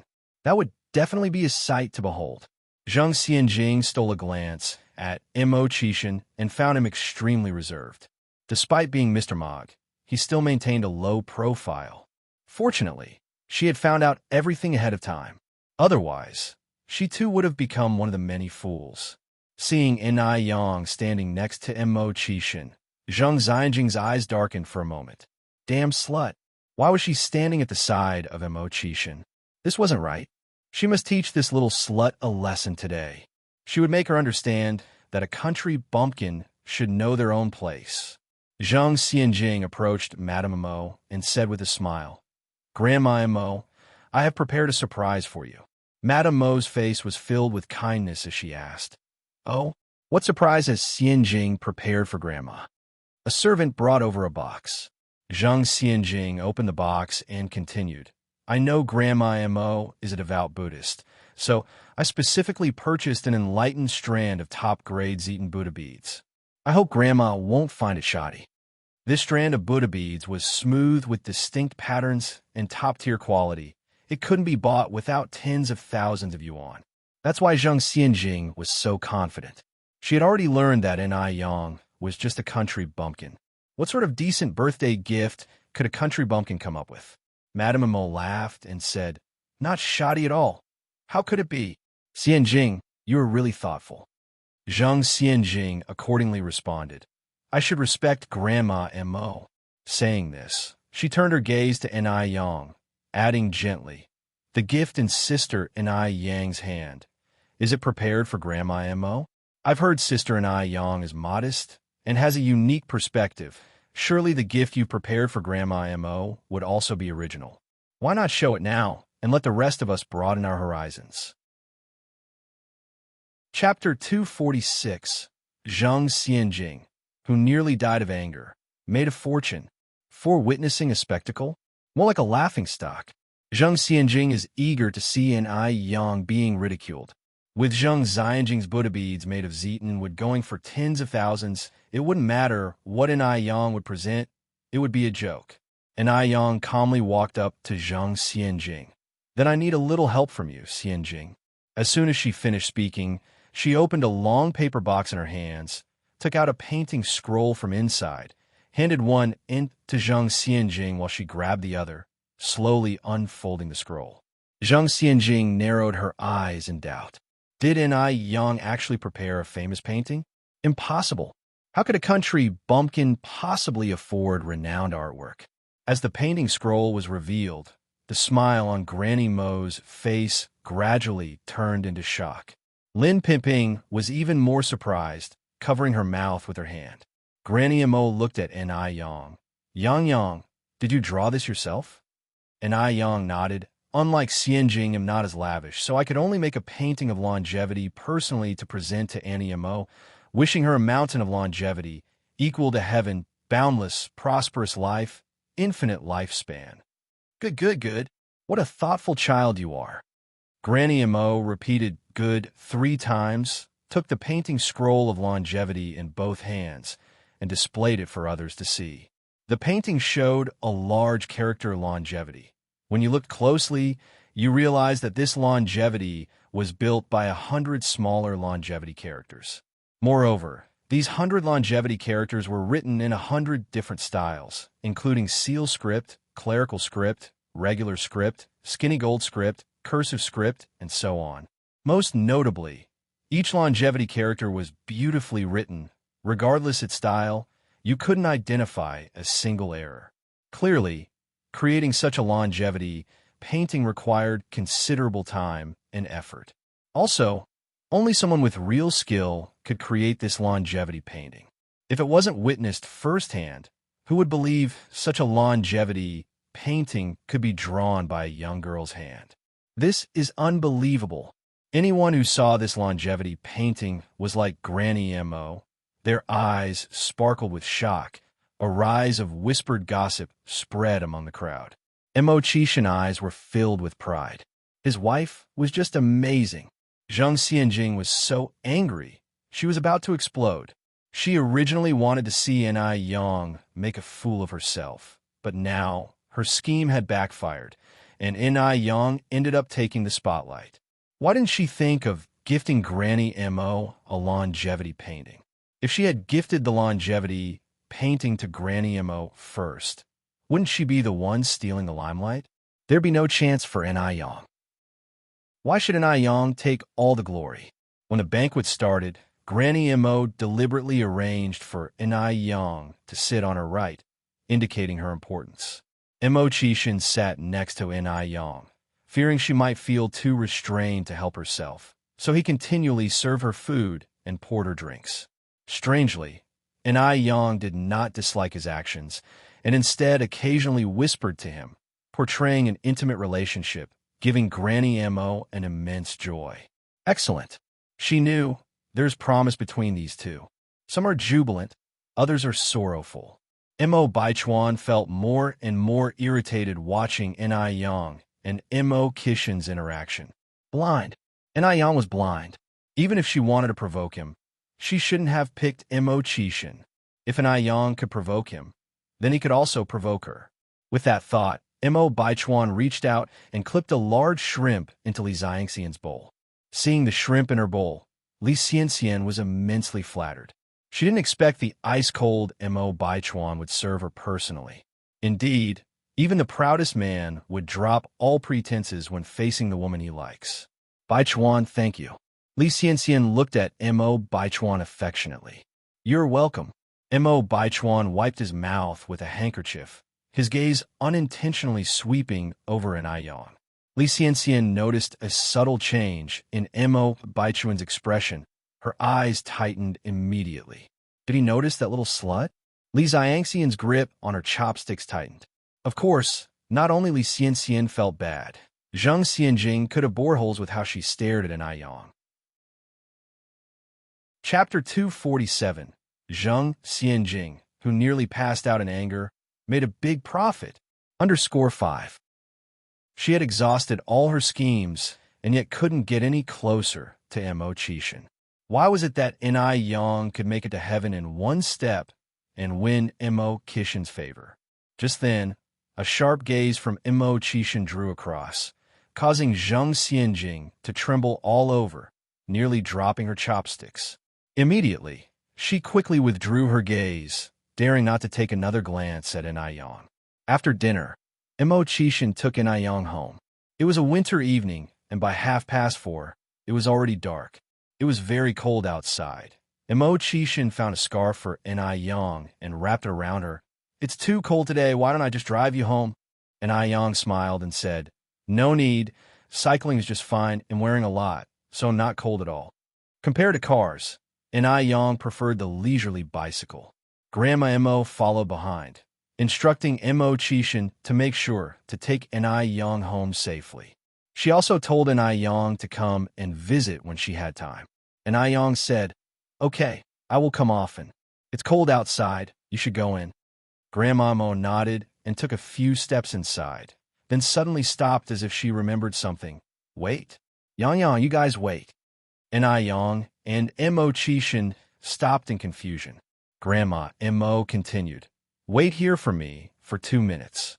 After she spoke, she briskly darted inside the house. A moment later, she came out holding a red gift box. Yang, take this back and let your mom taste it. Grandma Mo shoved the red gift box into Ni Yang's hands. A return gift for a birthday banquet couldn't be refused, so Ni Yang didn't refuse and accepted it after thanking her. She didn't know what was in the gift box, but it was pretty heavy in her hand. Ni Yang sat on the back of the bicycle, holding the gift box. Yang, are you ready? Ready. Ni Yang freed one hand to grab onto Mo Kishin's clothes. Then let's go. This era was not like what it would be in the future. After it got dark, there were hardly any people on the street. The road was deserted and extremely quiet. Looking at the deserted street, Yang asked, "Brother Imo, will you be scared when you go back by yourself later?" Imo Chishin laughed and said, "No. If you're scared, just close your eyes." Yang shook her head. "I am not scared." The smile on Imo Kishin's face deepened, and the speed of the bike got faster. The howling cold wind blew past her cheeks, and Yang slightly lowered her head, hiding her face behind him. It was warm, and there was a sense of security. When Yang got home, Tseva and Chungae were already eating dinner. Although Quihua's cooking skills weren't as good as Yang's, the dishes she fried were beyond reproach. "Mom, I am home." Yang walked in from outside with the gift box. Tsuehua stood up and said, "Yang, you're back? Haven't you eaten yet? I'll get a rice bowl for you." Yang smiled and said, "Mom, you don't need to worry. I already ate." "That's good." Tsuehua sat back down to eat. Chungue looked up at Yang and teased, Yang, who sent you back just now?" Yang smiled slightly. "And didn't you already guess?" Chungue continued, Yang, and he really thinks that young man Xiaoma is good. Let's not talk about anything else. Just look at his face. Who among the handsome actors on TV can compare with him? Yang said, "I'm still young and not considering those things yet. By the way, Grandma Mo gave me a return gift to bring back. Let's see what's inside." As she finished her sentence, Yang began to open the red gift box. Chengwee's eyes were instantly attracted to the gift box. This was a return gift from a well-off family. Where could she ever see this normally? Inside the gift box was a luxuriously tied king crab and a bunch of pastries and candies. Chungue exclaimed in surprise, "My word, I have never seen such a big spider in my lifetime. Can this even be eaten?" Yang's mom, "Have you ever seen such a big spider?" What a peculiar big household. The return gift for a birthday banquet actually was a big spider. Suewa shook her head. "I have never seen it either. Is it going to cultivate in his spirit?" Beijing was up north and far from the sea. The transportation in this era was underdeveloped, so it was hard for people to see seafood. Something like king crab was even unheard of. Therefore, it was normal for Toa and not to recognize the king crab. Yang laughed as she explained, "Mom, this is a king crab, a crab species that grows at depths of 850 meters in the deep sea." Chapter 248. Zhang Xianjing, who almost died of anger, made a big profit. _6. Changgue paused for a moment, then asked, "A crab? Good heavens!" This was the first time she had ever heard of such a crab existing in the world. It looked just like a giant spider. Yang nodded. "Yes, it's a type of crab." Sawa poked at the back of the king crab, curiously asking, Yang, can we eat this crab?" "Yes, it's edible," Yang replied with a smile. "This type of crab has thick meat, delicious flavor, and is at least 10 times better than ordinary crabs. It's known as the king of crabs. That's why it's called the king crab." Chigue exclaimed in surprise. "Then this type of crab must be very expensive, right? I haven't looked into the exact price, but it shouldn't be cheap. In the future world, king crab would be sold at a staggering price of 1,000 yuan per gene, which ordinary families could hardly afford. In this era of undeveloped transportation, king crab must be even more expensive." Yang never expected that Grandmother Mo's return gift would be a king crab. No wonder the gift box felt quite heavy when she carried it. Knowing what Yang just said, Changgue realized the king crab must be very expensive, and she sighed. Affluent families are really different. They not only give crabs, but also high-grade king crabs, and even their pastries and candies are imported. 1 pound of these candies could probably match her monthly salary.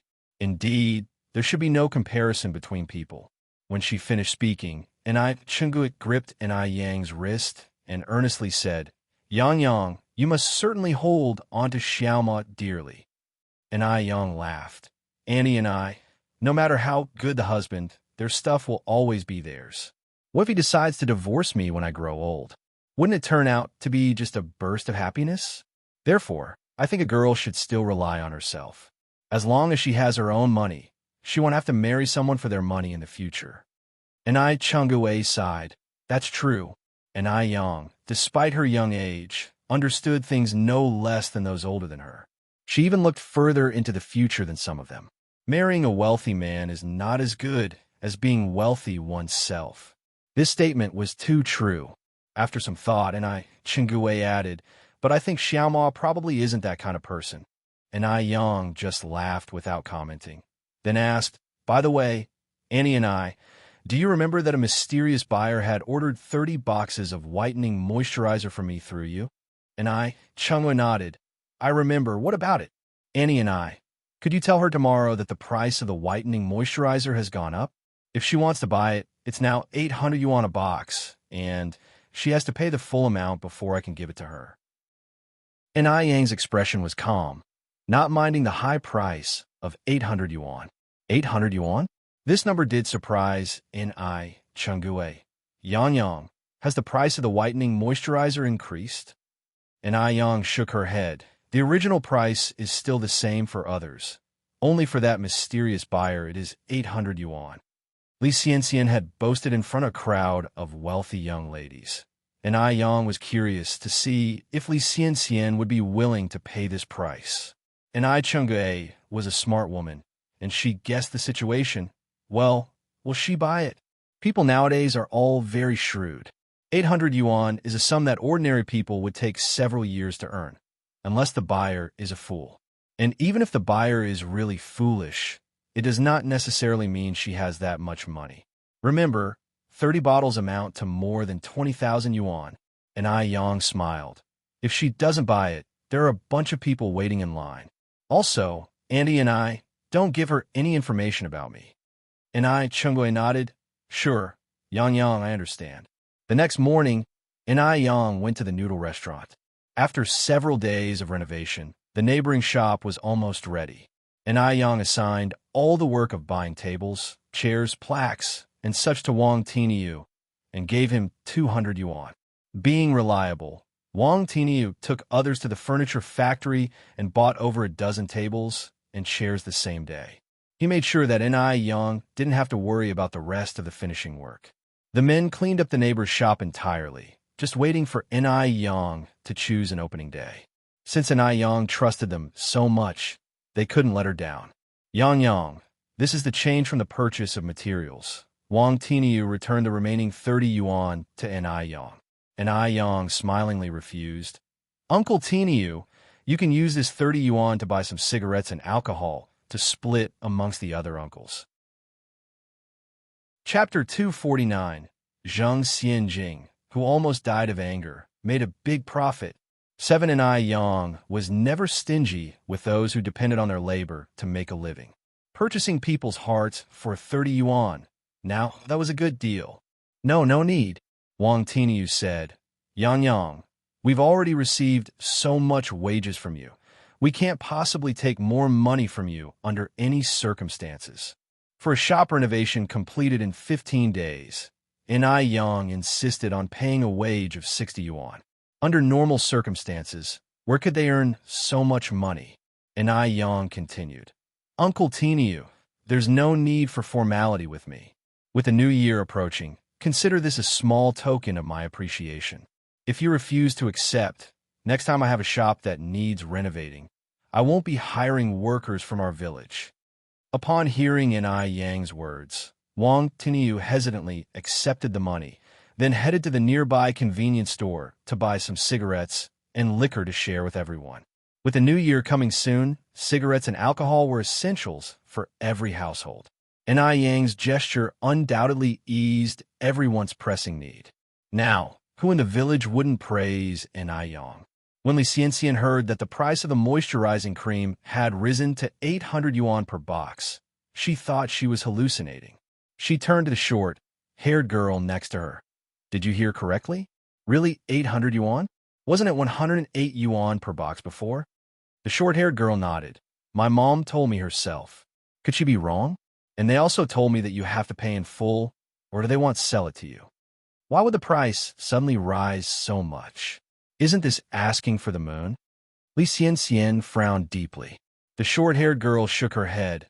I don't really know too much about it, Xianxian. So, do you still want it? I need to tell my mom. 800 yuan per box. For Li Xianxian, this was undoubtedly an astronomical figure, although she had now gained the favor of the Mo family. And Madame Mo treated her quite well. Madame Mo never gave her any cash. Even if Madame Mo did, to maintain her image, Li Xianxian never accepted it. She worked as Mo Baichuan's private assistant, and her monthly salary was just 90 yuan. The 30 boxes of moisturizing cream she had previously ordered exhausted all her savings. Now, with the price soaring to 800 yuan per box, 30 boxes would cost 24,000 yuan. Where could she get that kind of money? But if she didn't order, how could she explain to those high society girls? She had already made big claims in front of them. In order to salvage her image, she had said she would give them some for free. That's more than 20,000 yuan. The more Li Xianxian thought about it, the more her head hurt. Just then, Li Xianxian suddenly remembered the jade jewelry set that Madame Mo had given her when they first met. Surely, those pieces must be worth quite a bit of money, right? How about pawning that set of jewelry first? After she marries Mo Baichuan, she could redeem the jewelry, right? Let's just deal with the immediate problem first.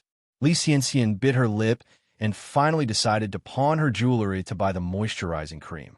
The next day, Li Xianxian took the set of jewelry to the pawn shop. After it was appraised, it was confirmed that Madame Mo's jade set was indeed of high quality, but she could only get 10,000 yuan for it. But how about the remaining 10,000 yuan? Having no other choice, Li Xianxian had to take out her other pieces of jewelry and pawn them too. After leaving the pawn shop, Li Xianxian made a trip to the hospital and sold over 500 milliliters of her blood, then borrowed some money from several classmates. After scraping together in every possible way, Li Xianxian was finally able to gather a total of over 20,000 yuan. After collecting this amount, Li Xianxian felt as if she had suffered a serious illness. She felt so miserable that she wanted to cry. If she had known it would be like this, she would never have boasted in front of those high society girls. However, the moment she thought about how this 20,000 yuan would help her secure a more stable position in the high society circles, she felt much better. After all, she was going to marry Mo Baichuan in the future. 20,000 yuan was nothing. When Chunge received the 24,000 yuan, her hands trembled. It was the first time she had seen so much money and the first time she had met someone so foolish. Rich people are really terrifying.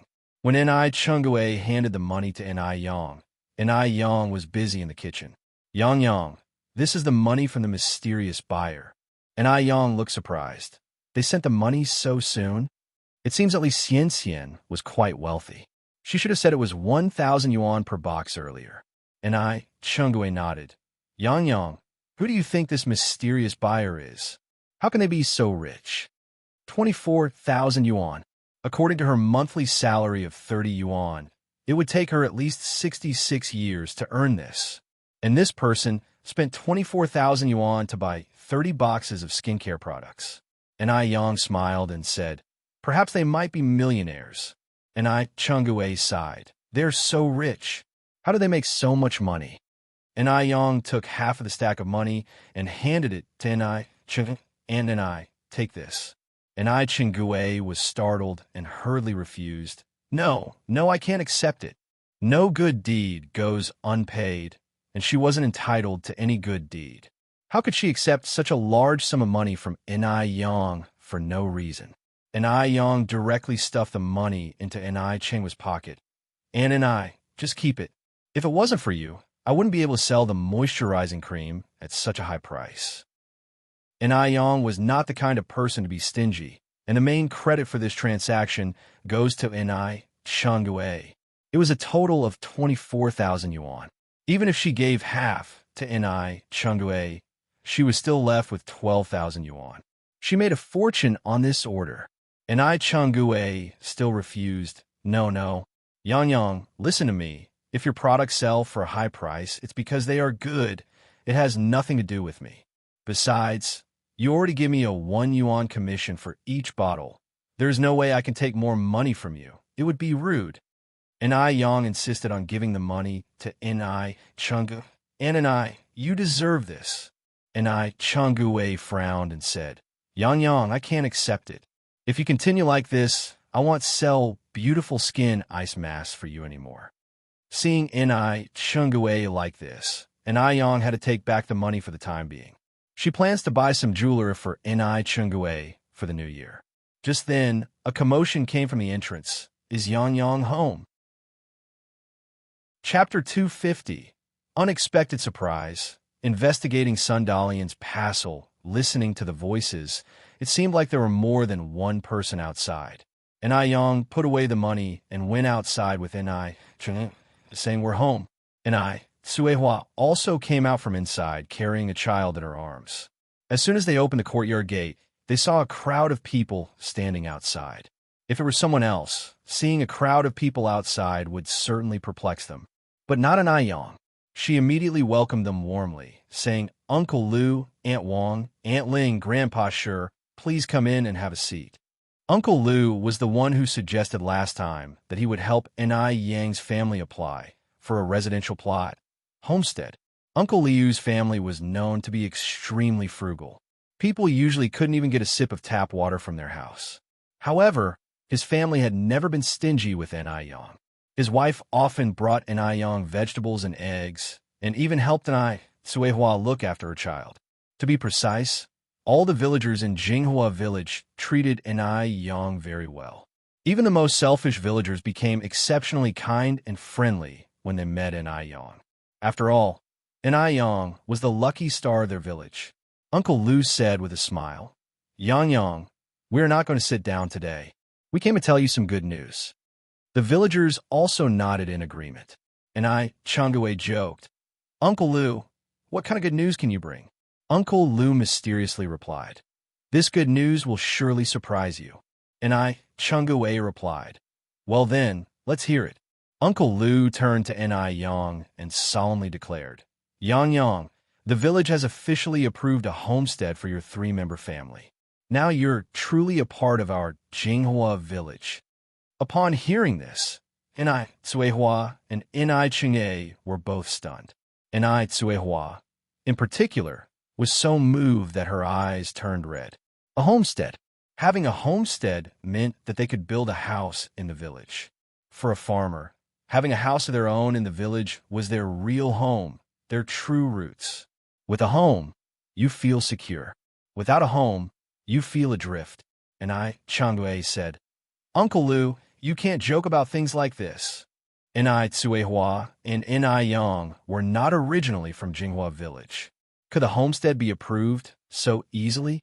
For a moment, Cheng was a bit stunned, filled with joy for Yang, yet somewhat incredulous.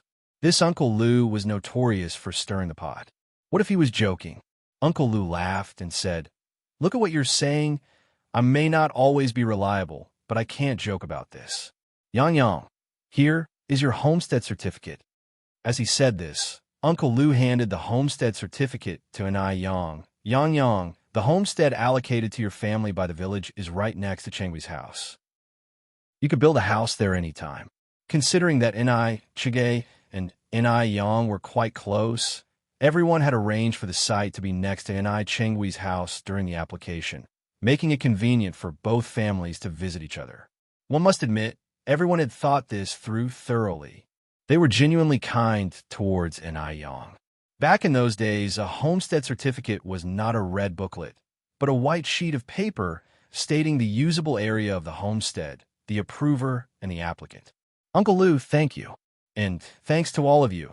Yang received the homestead certificate and bowed to everyone. She really hadn't expected that they would help her apply for a homestead. To say she wasn't moved would be a lie. They were outsiders, and it wasn't easy to settle down in Jinghua village, let alone apply for a homestead. It is conceivable how much effort Uncle Lu and others put into this matter. Uncle Lu, somewhat embarrassed, said, it's nothing. There's strength in numbers. We reported to the village, and they readily approved it. The rest of them also agreed. Yang, Uncle Lu is right. We didn't exert much effort on this. Don't worry about it. Besides, we all live in the same village. It's normal to help each other. And you've helped us a lot, too. As it was dinner time, and Yang invited everyone for dinner. But everyone declined. Everyone was very happy that the homestead was approved, and they just came to relay the good news to Yang, not to freeload a meal. Yang was so good to them, they couldn't always take advantage of her. Uncle Lu laughed and said, Yang, let's leave it for today. If you sincerely want to invite us for a meal, wait until the topping out ceremony of the new house. We can all celebrate together. Chapter 251. Unexpected Surprise. Investigating Sundalian's Past _2. Topping out is a tradition in rural areas. It mainly refers to the process of installing the highest beam in the roof. When this beam is installed, it signifies that the house construction is complete. This process is also called topping out. On the day of the topping out, relatives and friends come over to celebrate, and the host will set a banquet to entertain them. This tradition is valued in the countryside. However, in later generations, as everyone bought houses to live in the city, this tradition was forgotten by many. Great, and Yang laughed. Everyone must come at that time. Lu Lao Lu and other villagers all nodded. Definitely. We'll be there. We'll go ahead for now, Yang. Yang and Suehua escorted everyone to the door. Watching everyone's retreating figures, Suehua raised her voice. They're all good people. Yang, we must not forget this kindness. We must always remember to be grateful. Back in Dam Village, Suehua had never experienced such warmth before. But in Jinghua Village, Suehua saw another side of human nature. Yang nodded. Don't worry, Mom. This incident further strengthened Yang's determination to lead Jinghua Village to prosperity. Seeing Suehua and Yang officially settling down in Jinghua Village and successfully obtaining the land certificate, Chingay was genuinely happy for Yang. It wasn't easy for Yang to have come this far. Chingay still remembers when they first arrived in Jinghua Village. Everyone was wary of them as if they were thieves. In just half a year, everyone's opinion of them had changed so much.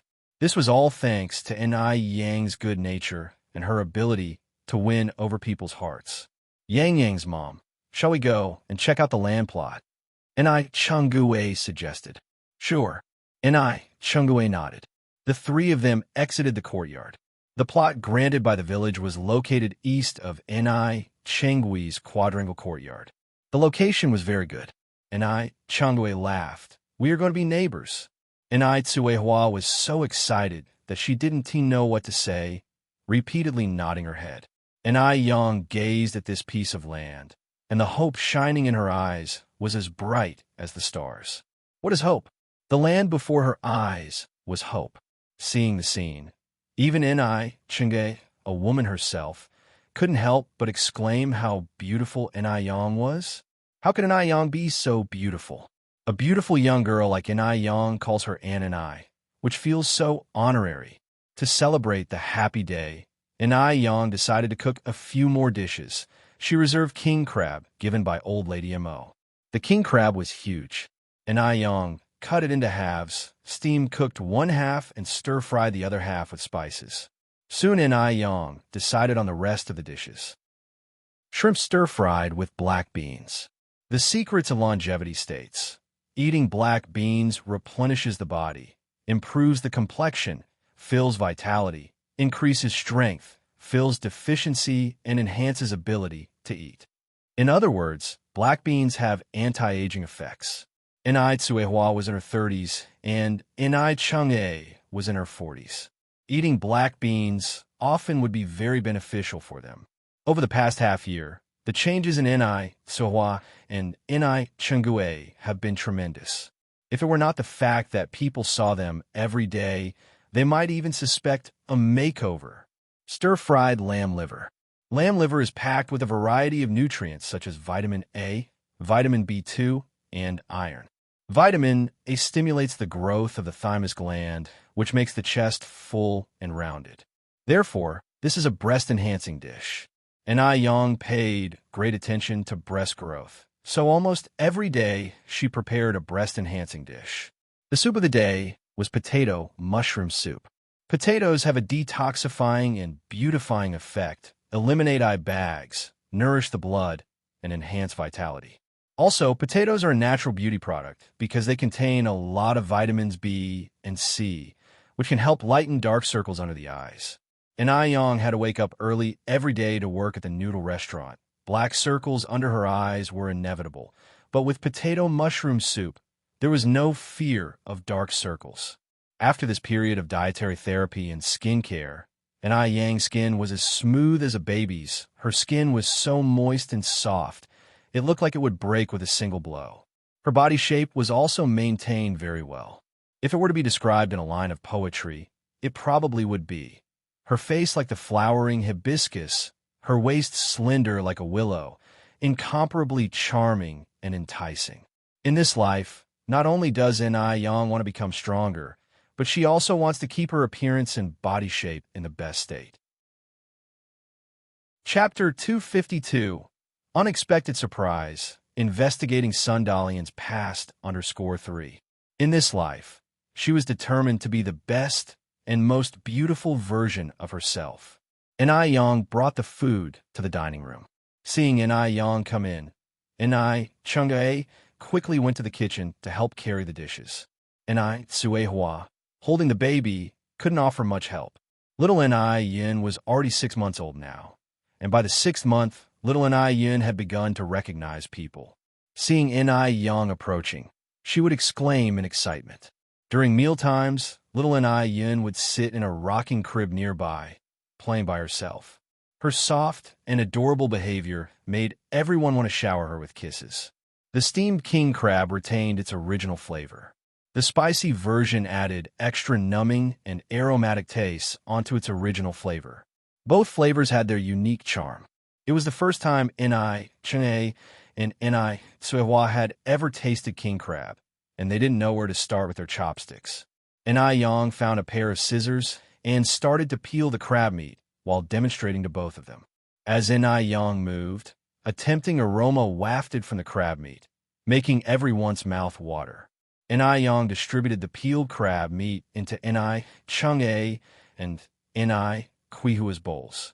Ai Mom, you both should try it. Ai Chang'e carefully placed a chopstick full of meat into his mouth. Known as top-grade seafood, the king crab blew him away once he tasted it. The crab was fresh, tender, crispy, smooth, and the pieces were fairly large.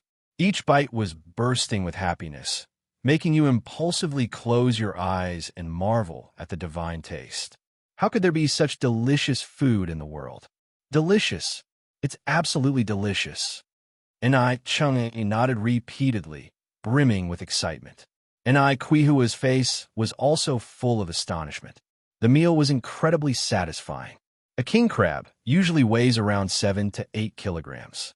Together with 2 side dishes and a soup, these 3 women managed to finish everything, not even leaving the soup. Ai Chang'e reclined on the sofa, exclaiming that whoever married Ai Yang in the future would be extremely fortunate. Ai Kuihua's face was all smiles. Watching her daughter being so outstanding made her, as a mother, naturally proud. Ai Tsuehua wasn't foolish. She knew that the reason for their smooth life in Jinghua village was all thanks to Ai Yang.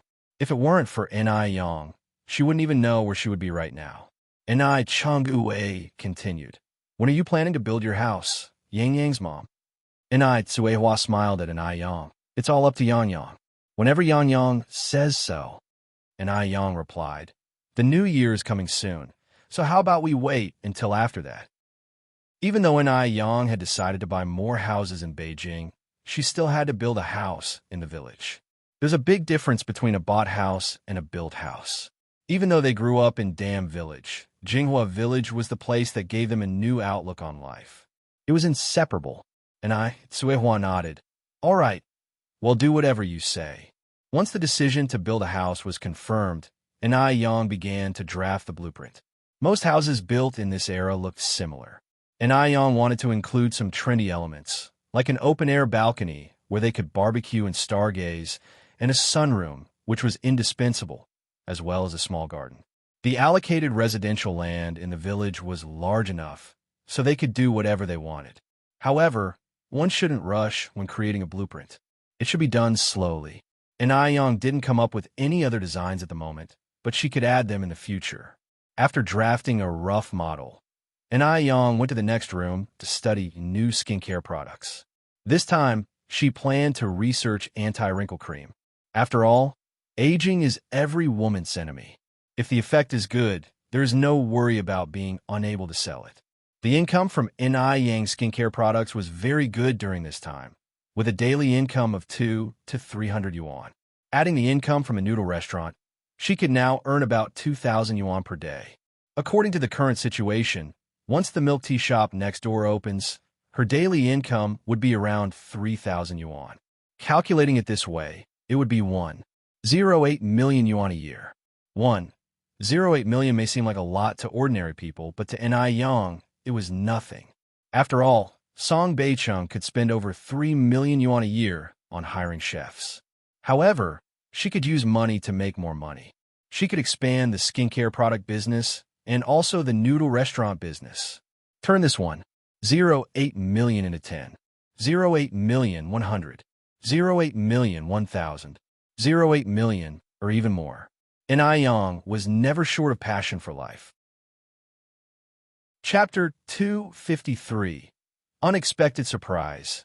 Investigating Sun Dalian's Past _4. In the 80s, teeming with business opportunities, Aiyang brimmed with confidence in herself. After spending some time researching cosmetics, Aiyang went to sleep.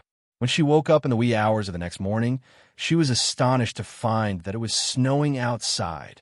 This was the first snowfall of the year. It was also her first snowfall after her rebirth. Aiyang bundled herself up tightly and caught a snowflake in her hand, surprised to discover that books hadn't lied. Snowflakes really were hexagonal. However, it quickly melted in the palm of her hand. Aiyang also readied the kitchen. Since it was snowing, she made a pot of red dates and corn porridge. On a winter morning, there's nothing like a bowl of steaming corn porridge to warm you from head to toe. Moreover, both corn and red dates are beneficial for energy, health, beauty, and complexion. After the porridge was ready, Aiyang served a bowl to Granny Mo, then picked up the dish she had prepared the night before and began to stir-fry it. Soon, enticing aromas wafted through the small kitchen.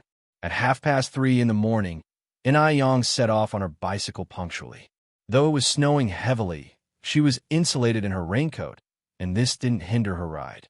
When Aiyang arrived at the noodle restaurant, a thick layer of snow had accumulated on the ground. Her footprints crunched in the snow, and a thick layer of snow had also clung to her raincoat. Aiyang didn't waste a minute and got down to work as soon as she took off her raincoat. As she lit the gas stove, the room slowly warmed up.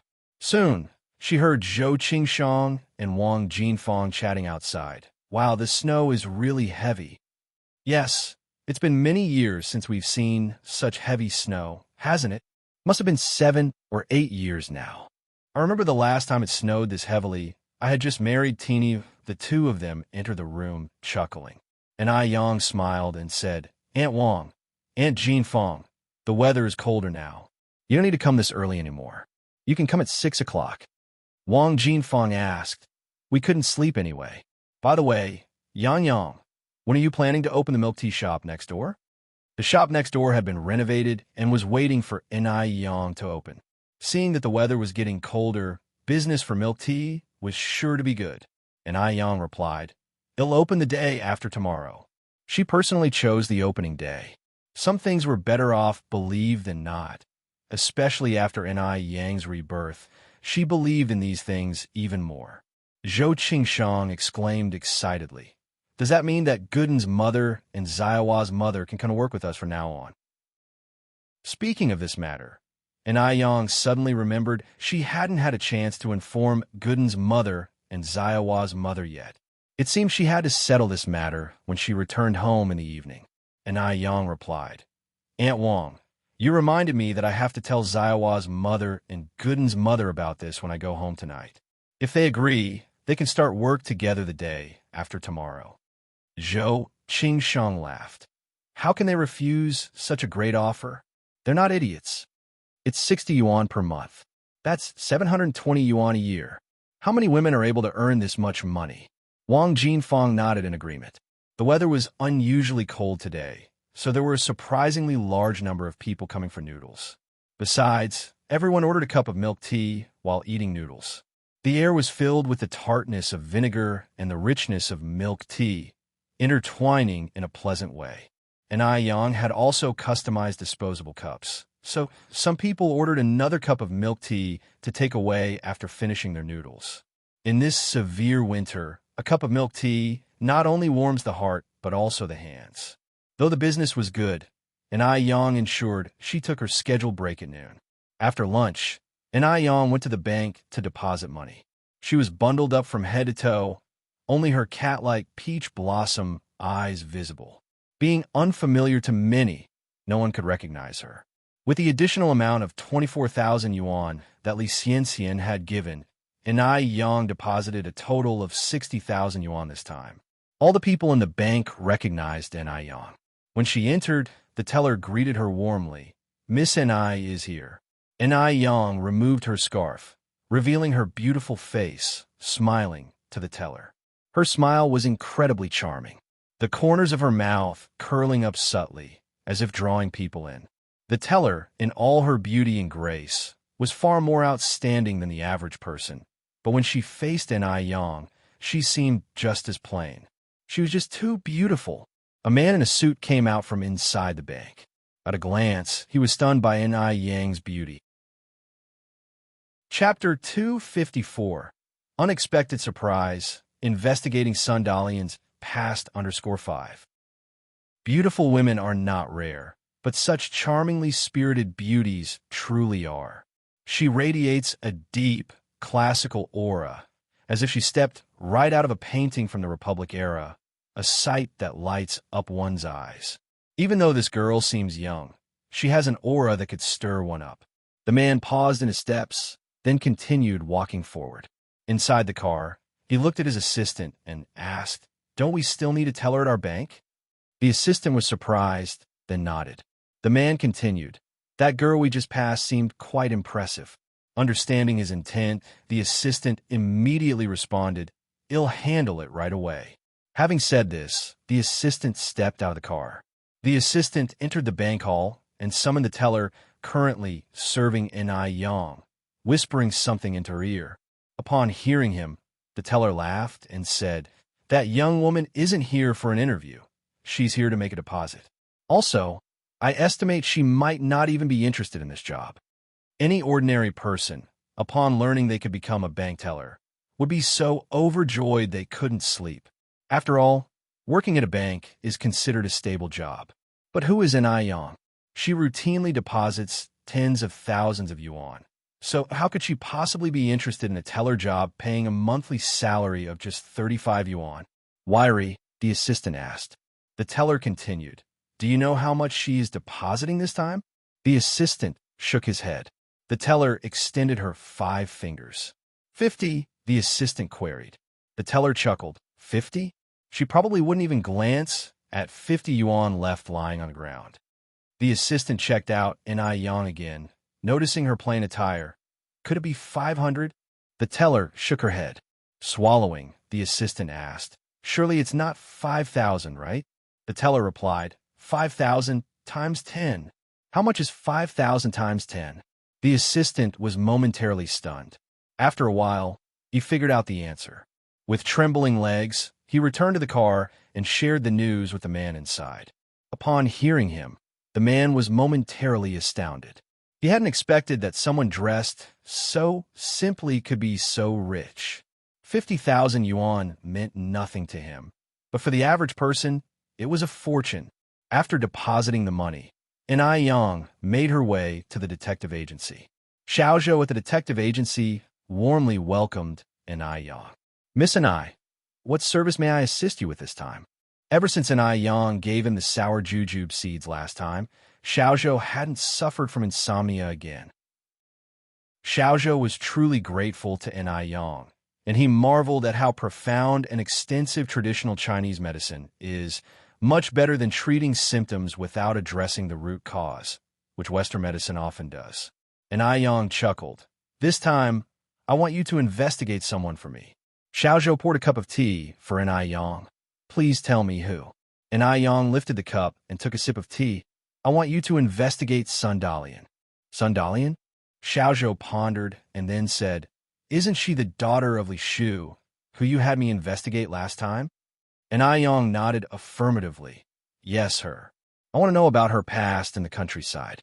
And Ai Yang had a gut feeling that Li Xianxian had a past she desperately wanted to keep hidden. If Li Xianxian wanted to hide it, then Ai Yang was even more determined to unearth the truth. She intended to take revenge for what happened in her previous life, bit by bit. She wouldn't let Li Xianxian die easily, nor live comfortably. Xiaozhou nodded in agreement. All right, no problem. And Ai Yang took out 300 yuan and placed it on the table. This is the deposit. Xiaozhou collected the money and mentioned, By the way, Miss and I, someone has been investigating you. All detective agencies share information with each other. As long as Xiaozhou paid attention to a specific individual, he could get up-to-date information about them, no matter how minor. It's Li Xianxian, isn't it? And Ai Yang said, smiling lightly. Li Xianxian didn't know much about Ai Yang's previous life, so to learn more, she had to investigate. Xiaozhou was taken aback for a moment. He didn't expect Ai Yang to pinpoint the culprit right away. Xiaozhou continued, Li Xianxian is investigating your current condition. But rest assured, Miss and I, we only provided her with information she could easily discern. Nothing else was revealed. Xiaozhou was trying to repay Ai Yang's past kindness, considering how much she had helped her before. Ai Yang responded with a smile. Thank you, Mr. Xiaozhou. It's me who should be thanking you. Miss and I, Xiaozhou stood up and said, The remedy you suggested last time really saved me. Chapter 255, Unexpected Surprise, Investigating Sun Dalian's Past _6. Ai Yang said, Mr. Xiaozhou, there is no need to be so polite. It was just a prescription, which is what someone in my profession ought to do. Her tone was calm. There wasn't any trace of self-satisfaction in her eyes, as if she didn't see this as something to be proud of. As a detective, Xiaozhou had encountered all sorts of people, but he had never met anyone as modest as Ai Yang. What's more, she was only 17 years old. As Xiaozhou looked at Ai Yang, a phrase suddenly came to his mind, quiet as a chrysanthemum. His admiration for her deepened even further. He couldn't help but wonder what kind of family could raise such an excellent daughter. After leaving the detective agency, Ai Yang headed back to the noodle shop. Business was still bustling in the afternoon, but Ai Yang didn't extend the shop's opening hours. She kept to her regular closing time, and the patrons also respected her routine. They would stop getting in line by 6:30 p.m. After work, Ai Yang headed to the vegetable market and bought some beef and lamb for a hot pot dinner. The idea of a cozy night in, with the family gathered around the table and a steaming hot pot in the snow, was simply delightful. It had been snowing all day, leaving a thick layer of snow on the road, at least 10 centimeters deep. Riding on snowy roads was certainly more challenging than on smooth lanes, so it took Ai Yang over 40 minutes to get to the entrance of Jinghua village. Sohua had been worried about Ai Yang encountering any difficulties on her way, so she waited outside early, cradling little Ai Yun in her arms. Seeing Ai Yang riding home, she finally smiled. Look, your sister is back, Ai Sohua told little Ai Yun. On seeing Ai Yang, little Ai Yun started to chirp excitedly, his eyes squinting with excitement. Yun, have you been a good boy and listened to Mommy's words today? Ai Yang bent down to pat little Ai Yun's head. At 6 months old, little Ai Yun didn't understand Ai Yang's words. He only knew that he was happy to see his sister and reached out, wanting her to hold him. Ai Yang laughed and said, Wait a while, Sis will hold you when we get home. Sohua said, The roads are hazardous in this snowy weather. Yan. How about you take a day off tomorrow? It will not be an issue if we don't open the noodle shop for a day. You see, we can't possibly earn all the money in the world, but health is paramount. And Ayong laughed and replied, I'm okay, Mom. I'm still young, so a bit of hardship doesn't scare me. If I don't seize the opportunity to work hard now, I may not get another chance later. Missing the chance to earn some money in such a prosperous era would make it much harder to strike gold in the future. As soon as they arrived home, Ayong got off her bike and unloaded the stuff she bought. She took little Yun from Quihua's hands, then said, Mom, I'm going to call on Gooden and Xiaohua. All right, Suwa said, nodding her head. Be careful on the road. After Ayong left, Suehua started to sort out the food Ayong had bought. Importantly, Suehua could tell what they'd be having for dinner based on the ingredients Ayong had returned with. First, she washed the beef bones and started to boil a soup. In the meantime, she washed the other ingredients. Though Suehua didn't know how to make hot pot base, she prepared everything else. When Ayong returned, they would just need to cook the base, and then they could start eating. Gooden's place was the nearest, so Ayong visited him first, knocking on the door. Who's that? It's me, Ayong. As Gooden heard it was Ayong, he promptly perked up and ran to open the door, exclaiming, Sister Ayong, I'm coming. Sister Ayong, our family is about to have dinner. You should join us. Jokingly, Ayong said, I eat a lot, you know. Are you sure you want me to eat you out of house and home? Beating his chest, Gooden replied, No worries. You can eat as much as you want, Sister Ayong. Then, Gooden leaned closer, lowering his voice to whisper, I have a secret for you, Sister Ayong. My mom made braised pork for dinner tonight. It may not taste as good as the one you cook, but it's still decent. Ayong couldn't help but smile, reaching out to tap Gooden's head. Gooden's mother, Han Xiaoqin, came out from the house. She took little Yun from Ayong and warmly said, Ayong, do come in. Gooden's dad, Ayong is here. Please add a pair of chopsticks. All right. It must be cold outside. Come in quickly. Ayong was now one of the most popular figures in Jinghua Village. No matter where she went, she was always given the VIP treatment. Chapter 256, Unexpected Surprise, Investigating Sun Dalian's Past, Why the Living Conditions of Gooden's family were average in the village, with 5 earthen houses and the living room located in the middle. It was dinner time, and the whole family was gathered in the living room. Seeing Ayong come over, Gooden's grandparents warmly stood up. Yang is here, come sit, old man, hurry, and fetch some candy from the room. The elderly often stash away some treats. Gooden's grandpa immediately wanted to get some candy. If it were anyone else, they wouldn't be willing to give away their candies, but Ayong was different. Ayong was their little lucky star in the village. Ayong sat down. Uncles and aunties, grandparents, you don't have to be so polite. I just can talk about something. Gooden's father brought over a new set of bowls and chopsticks. Talk after you eat. Talk after you eat. Nothing is more important than eating. Han Xiaoqin picked up an extra pair of chopsticks and gave Ayong a piece of meat. Yang, have some meat. It might not be as good as what you make. Don't mind it. In this era, meat was something people couldn't afford to buy at 2 yuan per pound. Gooden's family had many children, making their living circumstances even harder. They barely had meat to eat throughout the year. They only dared to buy some meat this time because Gooden's dad had worked for half a month at an Yang shop and earned 120 yuan, so they purchased some meat for everyone to enjoy on this snowy day. Gooden's family was extremely warm and hospitable, so Ayong picked up her chopsticks and ate a piece of meat, which was just common courtesy. If she didn't eat it all, wouldn't it be a waste of their kind intentions? The meat was very delicious. It melted in the mouth and was not greasy at all. Annie Han, your cooking skills are very good. Having received Yang's praise, Han Xiaoqin couldn't stop smiling. Gooden's grandpa handed a bunch of candies to Ayong. Ayong quickly took them with both hands. Thank you, Grandpa. Gooden's grandpa laughed heartily and said, Don't be shy with Grandpa. Ayong continued, Annie Han, I came here to discuss something with you. Han Xiaoqin said, Yang, just say what's on your mind. Don't be so polite with Annie. As long as it is something that Annie can do, I will definitely help you. Ayong smiled and proceeded to invite Han Xiaoqin to work at the milk tea shop. The salary is the same as Annie Zhou and Aunt Jean Fong, 60 yuan a month. If you think that as suitable, you can start work the day after tomorrow." Upon hearing this, Gooden's grandparents both stood up in excitement. 60 yuan a month. Even a steady job in the city wouldn't have such a high salary. Han Xiaoqin excitedly said, "Perfect. It's just perfect." "Yang Yang, Annie doesn't know how to thank you." And I Yang said, "You don't have to be like this. It's the same no matter who I hire. So it's settled then, Annie.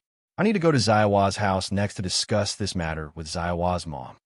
Gooden's grandparents, as well as his parents, all escorted Ni Yang out of their home together.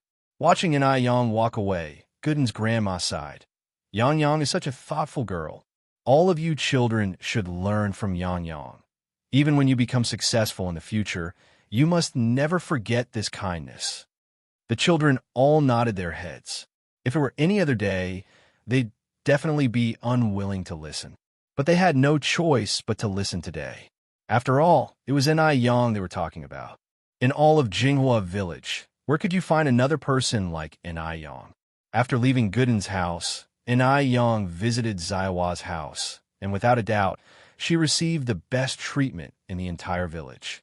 When she came back, Zaiwa's grandma insisted on giving Ni Yang a large bottle of fresh milk. Fearing that Ni Yang might refuse, Zaiwa's mom, Wang Suiping, accompanied Ni Yang all the way to the NIS house. Upon reaching the courtyard, Wang Suiping placed the bottle of milk on the ground and left. She knew that if she didn't leave, Ni Yang would definitely stuff a bunch of return gifts to her. Ni Yang called out, watching Wang Suiping's retreating figure, "Aunt Suiping, be careful on the road." Wang Suiping replied with a laugh, "Don't worry, I know the roads in the village like the back of my hand. I could find my way home even with my eyes closed." After she got home, Ni Yang made a spicy hot pot base, poured freshly made bone soup into a copper pot, sprinkled some scallions and cilantro on it to complete her red oil soup. As she brought the copper pot to the table, Suihua brought the prepared ingredients to the table. There were fresh vegetables, beef and mutton, shrimp paste, duck's blood, enoki mushrooms, catfish, and so on. Because Ni Chige and Ni Suihua could drink, Ni Yang also warmed 2 bottles of ginger rice wine. While a heavy snow fell outside, the 3 of them sat in the house enjoying the hot pot. The ambience was extremely warm and cozy. Because the milk tea shop was about to open, Ni Yang did some promotion in the noodle restaurant the next day. The next day, the milk tea shop next door officially opened. Because it had snowed the night before, Ni Yang went early to clear the snow in front of the shop. As she parked, a tall figure emerged from the side. "Yang Yang." Ni Yang was taken aback. "Brother Mo?" It was just after 3 in the morning, and Ni Yang was surprised to see Mo Chishan there. Mo Chishan smiled and said, "I knew about your opening today, so my mom asked me to come over and wish you well and help out." Ni Yang asked, "Brother Mo, how did you know my milk tea shop is opening today?" Mo Chishan mysteriously said, "Do you think it's hard to know this?" It really wasn't difficult to know, as she had promoted it in the noodle restaurant just yesterday. Mo Chishan added, "Let's not stand here like fools. Let's go in." "All right." Ni Yang led Mo Chishan into the shop. Mo Chishan was someone who knew how to take initiative. He found a broom straight away. Men are supposed to do the outside work, while women handle the inside. "Yang Yang, you just take care of the tasks inside. They'll clear the outside snow." Finished speaking, he didn't give Ni Yang a chance to refuse and carried the broom outside. There was indeed a lot to do on the first day of opening, so Ni Yang didn't stand on ceremony. When Ni Yang finished her tasks inside and came out, she found that Mo Chishan had not only cleared all the snow, but also built 2 huge snowmen. Ni Yang said in surprise, "Brother Mo, you're pretty quick." Mo Chishan casually replied, "What's a bit of work for a man? It's nothing." Marcus and Morris, who were sitting in the car, silently took credit for the work. It was all worth it, as long as the boss was happy. Chapter 257, Mysterious Boss Tricks, Zheng Xianjing. Rescuing Boss Ni _1 at this point. The snow outside had stopped. Immerse somehow found 2 large red scarves to put on the snowmen. These 2 snowmen, standing at the entrance of the milk tea shop, were attracting a lot of attention as if they were welcoming guests. And Yang touched one snowman, then the other, exclaiming, "Brother Mo, you're amazing." And Yang had hands that could heal and cook delicious dishes, could make all kinds of skincare products, but when it came to building snowmen, she was the kind of person who would fail as soon as she tried, despite knowing how to theoretically. If she were tasked with building such a large snowman, she wouldn't be able to do a good job, even given a whole day. Mentioning this, Immerse modestly touched his nose tip, replying, "It's okay, just okay." And Yang went on to say, "Brother Mo, I made breakfast. Come eat with me." It was only a little past 4 o'clock, and she knew Immerse hadn't eaten yet. So during the lull in her cleanup, she made some breakfast. When Immerse heard there was food, his eyes lit up, replying, "Great." The two then entered the noodle restaurant. And Yang placed the cooked breakfast on the table. Steamy milk tea, a couple of sunny-side-up eggs, and a bowl of fragrant sour fish noodles. The surface of the noodles was evenly covered with a thin layer of sour fish, making it a mouth-watering, delectable dish. As Immerse sat down for breakfast, he asked, Yang, aren't you eating?" And Yang took a sip of her milk tea, replying, "I've already eaten at home. A cup of milk tea is enough for me." Immerse ate his meal slowly but with grace. Even when eating noodles, not a single sound could be heard. He was quiet and elegant, and Yang just sat across from him, drinking her milk tea and chatting with him. Soon, Immerse finished his bowl of noodles, saying, Yang, I'm done." "Brother Mo." And Yang suddenly stood up. "Don't move." "What's wrong?" Immerse was taken aback, and Yang leaned closer to him. The light from the window seemed to drape her in a soft glow, making her seem radiant and surreal. Immerse blanked out, his heart beating erratically, with the only sound he could focus on being the pounding of his own heartbeat. In between his breaths, he could feel a warm breath. The air seemed to hold a mysterious tension. Immerse was too stunned to move. He even held his breath in fear. The next second, Yang reached out her hand. The cooling feeling of her fingertips lightly brushed against Immerse's lips. "You have a piece of spring onion here." A piece of spring onion. He couldn't believe that she'd got his heart fluttering so much, just to remove a piece of spring onion. For a moment, he thought Yang was going to kiss him. Hopefully, the spring onion didn't ruin his image in her eyes. Immerse's cheeks instantly turned pink as he stuttered, Thank you. You're welcome." And Yang replied with a small smile. Immerse followed Yang to the kitchen. Yang, let me help you make the milk tea." They busied themselves in the kitchen, and soon Zhou Qingshang, Wang Jinfeng, Han Xiaoqin, and Wang Cuiping arrived. Since it was Han Xiaoqin and Wang Kuiping's first day of work, and they were unfamiliar with many things, and Yang went to the milk tea shop to guide them. Immerse, on the other hand, offered to stay and help at the noodle restaurant. In fact, he wanted to go to the milk tea shop with Yang, but he wanted to leave a good impression on her even more. At 6 o'clock in the morning, New York Milk Tea officially opened. This time, Immerse, like before, had carpets and flower baskets delivered, which attracted quite the crowd. The milk tea was only 3 cents a cup, and it tasted good. Plus, because it was the first day of operation, there was a buy one, get one free promotion, which led to a long queue forming. Even people who had merely walked past and had never tried milk tea before couldn't help but stop and queue up for a cup. The milk tea was pre-made, and the tapioca pearls were also pre-cooked. This made serving each cup particularly fast. Even those in queue didn't have to wait for long.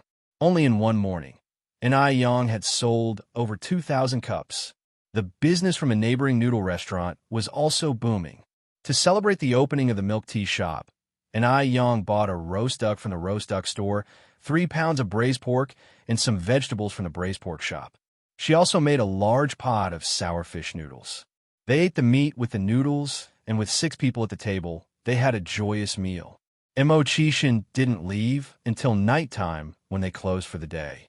Yang followed him out to send him off, saying, "Brother Mo, thank you so much for today." Chapter 258. Mysterious Boss Tricks Zheng Xianjing. Rescuing Boss NI_2. Imo was pushing his bicycle with one hand, while he couldn't help but ruffle her hair with the other. No need to thank me. Seeing that Ni Yang didn't show any signs of disgust, Imo gathering up his courage, ruffled her hair again. Soft and fluffy, like a little kitten. Finally able to touch his wife's head, Imo narrowed his satisfied eyes. Arriving at the fork in the road, Imo stopped. Yang, they'll leave you here. Go back quickly, it's too dark, and it's dangerous for a girl like you. And Yang nodded. Then Brother Mo, he'll go back first.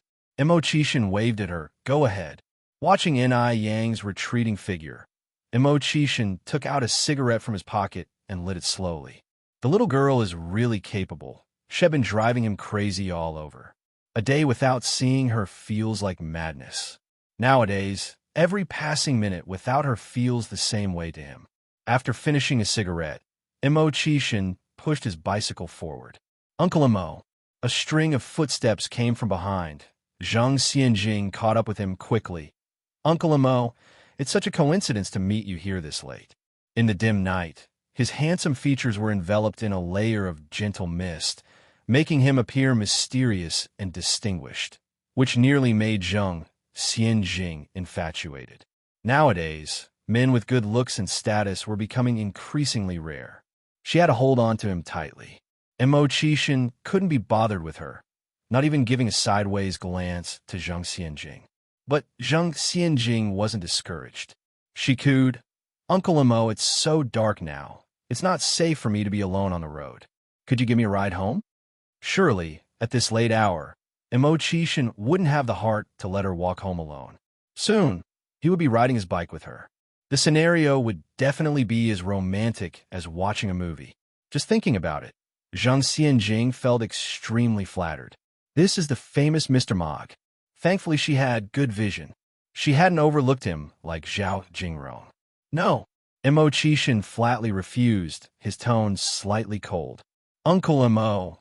Zheng Xianjing tugged at Imo sleeve, starting to flirt.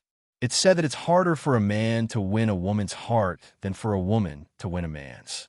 She firmly believed she would move Imo heart. Let go of me. Imo swatted Zheng Xianjing's hand away, looking back at her. As a girl, don't you have any sense of shame? Making a scene in public, tugging and pulling at a man, what does that make you look like? Perhaps Mr. Imo had forgotten the actions of a certain young girl this morning. They were even more intimate than Zheng Xianjing's. Zheng Xianjing felt wronged, and her eyes began to tear up. She had always been treated like a princess. When was she ever scolded so bluntly?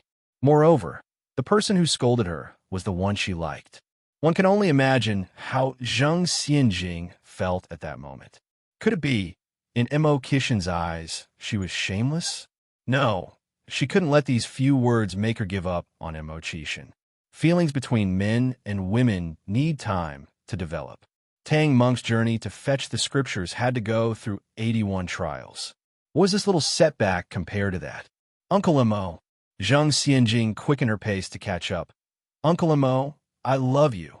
I don't care that you have nothing right now, and I don't care about your middle school education. I love you for who you are. No matter what happens in the future, I will always love you. She was different from Zhao Jingrong. Zhao Jingrong despised Imo for being an unsuccessful loser, but she accepted him. She believed she could move Imo with her sincerity and love. After all, girls who don't care about money were rare these days. At that, Imo turned to look at Zheng Xianjing, slowly spoke, but I despise you. Here, he looked Zheng Xianjing up and down, enunciating each word. For being too ugly. Too ugly. He actually said she was ugly. All her life, Zheng Xianjing's greatest pride was her face. She had a classic oval face, almond eyes, cherry lips. Wherever she went, everyone complimented her beauty, and her place as the school beauty had never been contested. The queue of boys chasing her could stretch down a street. After he finished speaking, Imo hopped on his bike and left without looking back. He moved quickly, and it wasn't long before his figure was out of sight. Zhang Xianjing stood behind, her eyes crimson with fury. She couldn't hold back her tears and started crying out loud. All of this was that bitch Ni Yang's fault. Chapter 259. Mysterious Boss Tricks Zhang Xianjing, Rescuing Boss Ni_3. If it weren't for Ni Yang's interference, Mo Qishan would surely not have found her unattractive. She will not let off Ni Yang, the little bitch who dares to compete for a man.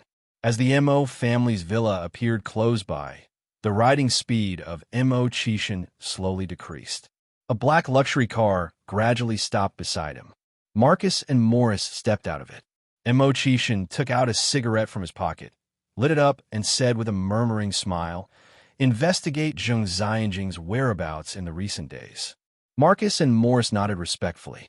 Mo Qishan flicked the ash of his cigarette and continued, "Don't hover around here in the next few days. Okay, go back now. If there's a problem, just contact me by phone." "Yes, Mr. Mog." Mo Qishan barely lifted his eyes. Marcus and Morris trembled with fright and promptly corrected themselves. "Yes, sir." Without saying much, Mo Qishan turned and walked toward the main entrance of the villa. The next day, Zhang Xianjing went shopping at the department store with her girlfriends. From a distance, she saw Mo Qishan standing there with Mr. Mog's assistants, Morris and Marcus. Zhang Xianjing was thrilled. She knew she was not mistaken that day. Mo Qishan and Mr. Mog were the same person. To avoid her girlfriends discovering the secret, Zhang Xianjing, under some pretext, sent them off. She, on the other hand, walked quietly toward Mo Qishan. As she got closer, she could hear their conversation clearly. "Mr. Morris, Mr. Marcus, please let me meet Mr. Mog." Marcus scoffed. "Who do you think you are? Can you meet our Mr. Mog whenever you want?" Morris said, "Mr. Mo, I'm sorry. Mr. Mog does not meet any visitors. There is nothing we can do if he doesn't want to see you." Mo Qishan continued, "Mr. Mog sent a birthday gift to my mother last time. Did you tell him who I am?" Hearing this, Zhang Xianjing was completely stunned. Her eyes widened. She thought she would hear some business secrets. Unexpectedly, this was what she heard. So, Mo Qishan was really not Mr. Mog. This was just her wishful thinking. How could this be? Last time, she clearly saw Marcus and Morris treating Mo Qishan with reverence. Did she misinterpret? Zhang Xianjing tried hard to recall that scene. Thinking back now, she seemed to overthink because she did not clearly see Mr. Mog. She just saw an ambiguous side face. She just thought the side face looked like Mo Qishan. In fact, it was not Mo Qishan at all. It just looked like him. Yes. How could a good-for-nothing like Mo Qishan be the famous Mr. Mog? She must have been blind before. No wonder Zhao Jingrong is so determined to divorce Mo Qishan. Zhang Xianjing bit her lip tightly, wishing she could kill her foolish self from the past with a slap. So foolish. She was really foolish. If Mo Qishan is not Mr. Mog, then who is he? As Mr. Mog took the initiative to send a birthday gift to Madame Mo, he must have some connection with the Mo family. Recalling the fuzzy side face, Zhang Xianjing thought of Mo Baichuan's face. In fact, that person looked a little like Mo Baichuan. She was too confused at that time, and thought of Mo Qishan first. Thinking about it now, Mo Baichuan seemed more likely to be Mr. Mog. Could it be Mo Baichuan? Zhang Xianjing squinted her eyes. Over by the column, Mo Qishan was still shamelessly pestering Monis and Morris. Marcus pushed Mo Qishan out. "Go away. Our Mr. Mog will not see you." Mo Qishan angrily said, "Don't despise me because I am poor. Times change. Just wait." With that, he strode away. Waste. Mo Qishan is a waste. If it were Mo Baichuan, Marcus would definitely not dare to push him. When Zhang Xianjing looked at Mo Qishan again, she was full of contempt, and she left the place with a furious expression. Looking at Mo Qishan's retreating figure, Marcus trembled with fear. Oh God, he actually pushed the boss. Morris thumped Marcus' shoulder, adding fuel to the fire. "You not only pushed Mr. Mog, but you also called him a nobody." Marcus nervously swallowed. I was just assisting Mr. Mog. There should be no problem, right? Mr. Mog shouldn't be so petty, right? Chapter 260, Mysterious Boss Tricks Zheng Xianjing, Rescuing Boss NI_4. If Mr. Mog was to hold grudges, then he's a goner. Why was he subjected to such a vile role? Life is already so challenging. Why does he have to face such torments? Morris shrugged his shoulders. Whether Mr. Mog will blame you or not depends on the performance. If the audience believes it or not. Marcus looked around and asked, "Where is the audience?" Morris gave a mysterious smile. Marcus continued, "Why would Mr. Mog have us perform this play out of the blue?" Morris replied, "If I could guess what on Mr. Mog's mind, wouldn't I essentially become Mr. Mog?" Marcus scratched his head, looking puzzled. When Zheng Xianjing once again came to her little sisters, her face was as white as paper. One of the sisters worriedly asked, "Xianjing, are you okay?" Zheng Xianjing managed a faint smile. "I'm fine, just feeling a bit sick. Maybe we should head back?" "Go back. Aren't we going to the noodle restaurant?" Zheng Xianjing originally planned to bring her sisters to give Ni Yang a piece of her mind at her noodle restaurant today. After this incident, how could Zheng Xianjing still be in the mood to pick a fight with Ni Yang? She needs to find out who the real Mr. Mog is as soon as possible.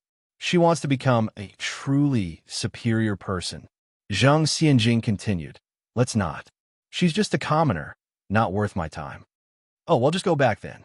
The sisters ushered Zheng Xianjing towards the exit. Just by coincidence, as they reached the entrance of the mall, they saw Mo Qishan walking out. Usually, Zheng Xianjing would follow Mo Qishan regardless of anything. But not today. Such a loser.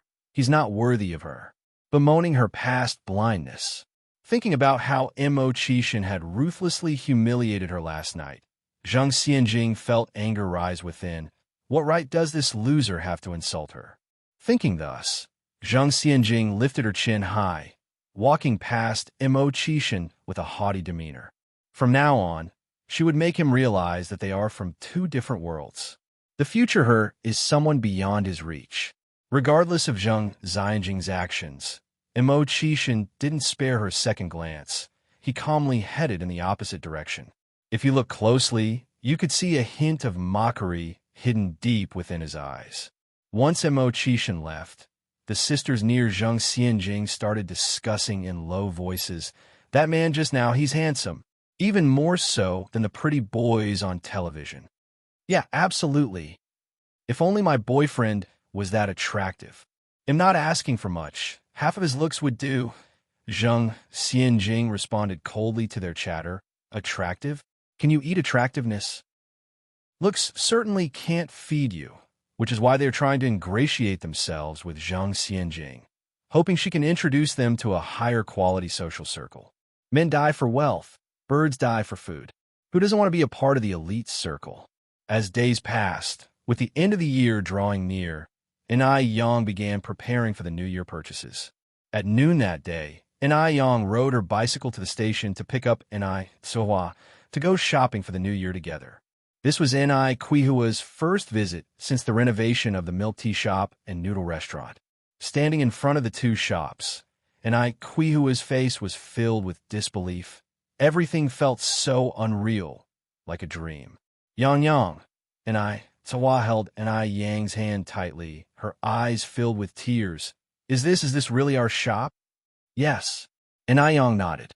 Ni Tsuehua just stared at the two connected shops, silent for a long time. She was genuinely happy. It was not easy for Ni Yang to have achieved what she has. "Mum, let's go inside. It's cold outside," said Ni Yang.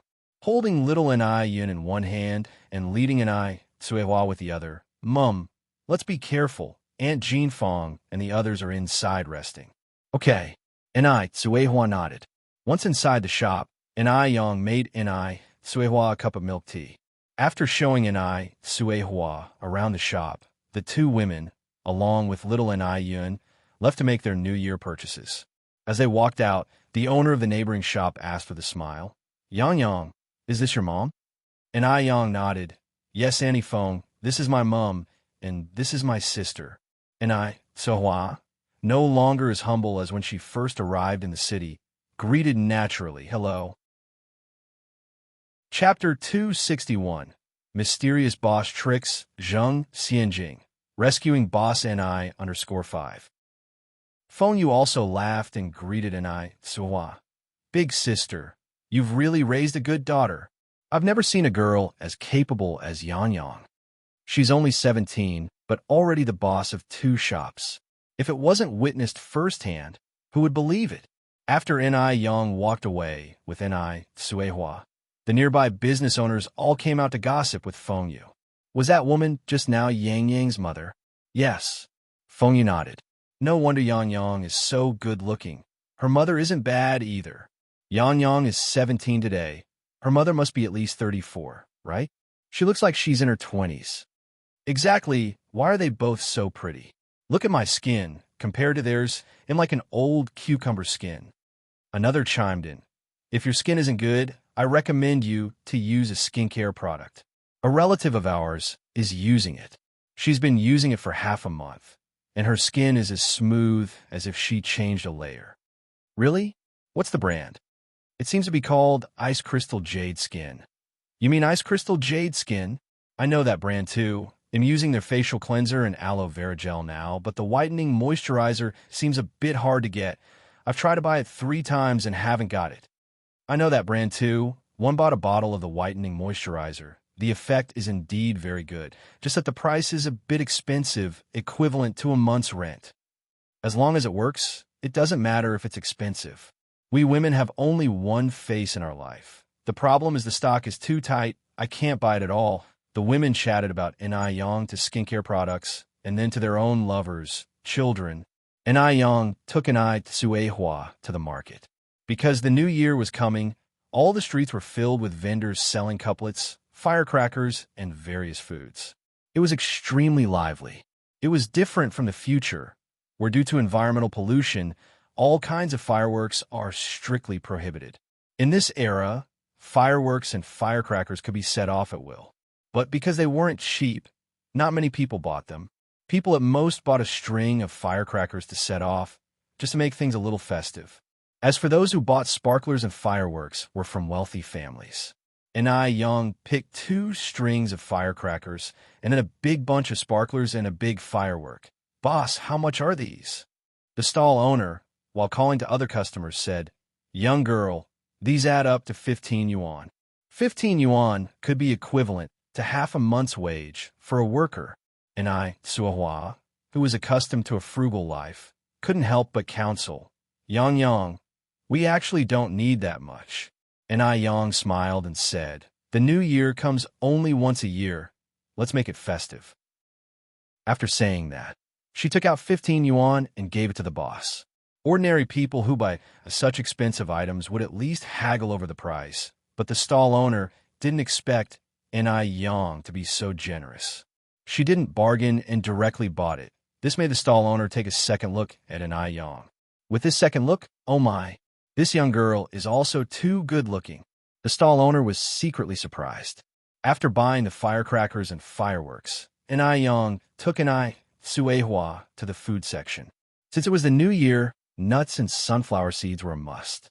But in this era, you couldn't find premium nuts like Hawaiian nuts, pistachios, almonds at ordinary markets. What you saw were peanuts, fried rice candy, fried dough twists, sunflower seeds, fried broad beans, and other common snacks. Then there are all kinds of candies. Xiaolong candy, lard candy, and all kinds of fruit candies. Because there were many children in the village, and Yang bought more candies and cookies. She also bought a few pounds of sunflower seeds, peanuts, broad beans, and other roasted snacks. After buying these things, Yang shared her plan to buy some jewelry for Ni Chingge with Ni Suehua. Ni Suehua nodded in approval. "That's fine. Your aunt and I is a good person. We should buy her something nice." With that said, the mother and daughter, carrying bags of goods, arrived at the jewelry shop. The salespeople in the jewelry shop were all sharp-eyed. They saw that Ni Suehua and her daughter were well-dressed and pretty.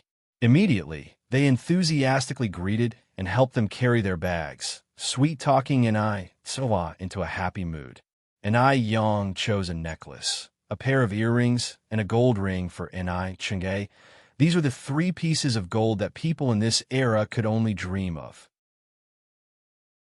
Chapter 262, Mysterious Boss Tricks Zheng Xianjing, Rescuing Boss NI_6. After some thought, Yang picked out a similar one for Tsuehua. Tsuehua had led a tough life in her earlier years. Yang wanted her later years to be a little sweeter. Tsuehua immediately said, "Don't waste your money, child, I don't need this. I really don't need it." Yang laughed and replied, "Mom, it's not that much money. Don't worry. Besides, gold can appreciate in value." The salesperson quickly gathered up the jewelry. "Aunt, this is your daughter's show of filial piety. Please take them.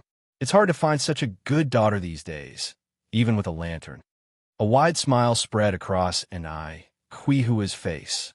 Indeed, it would be difficult to find a good daughter like Yang, even with a lantern. She must have saved up good karma in her past life to have such a wonderful daughter in this life. The total cost of the jewelry came to 3,000 yuan. While it was nothing to Yang, but for Tsuehua, it was a fortune. After all, she had never even seen 30 yuan in the past.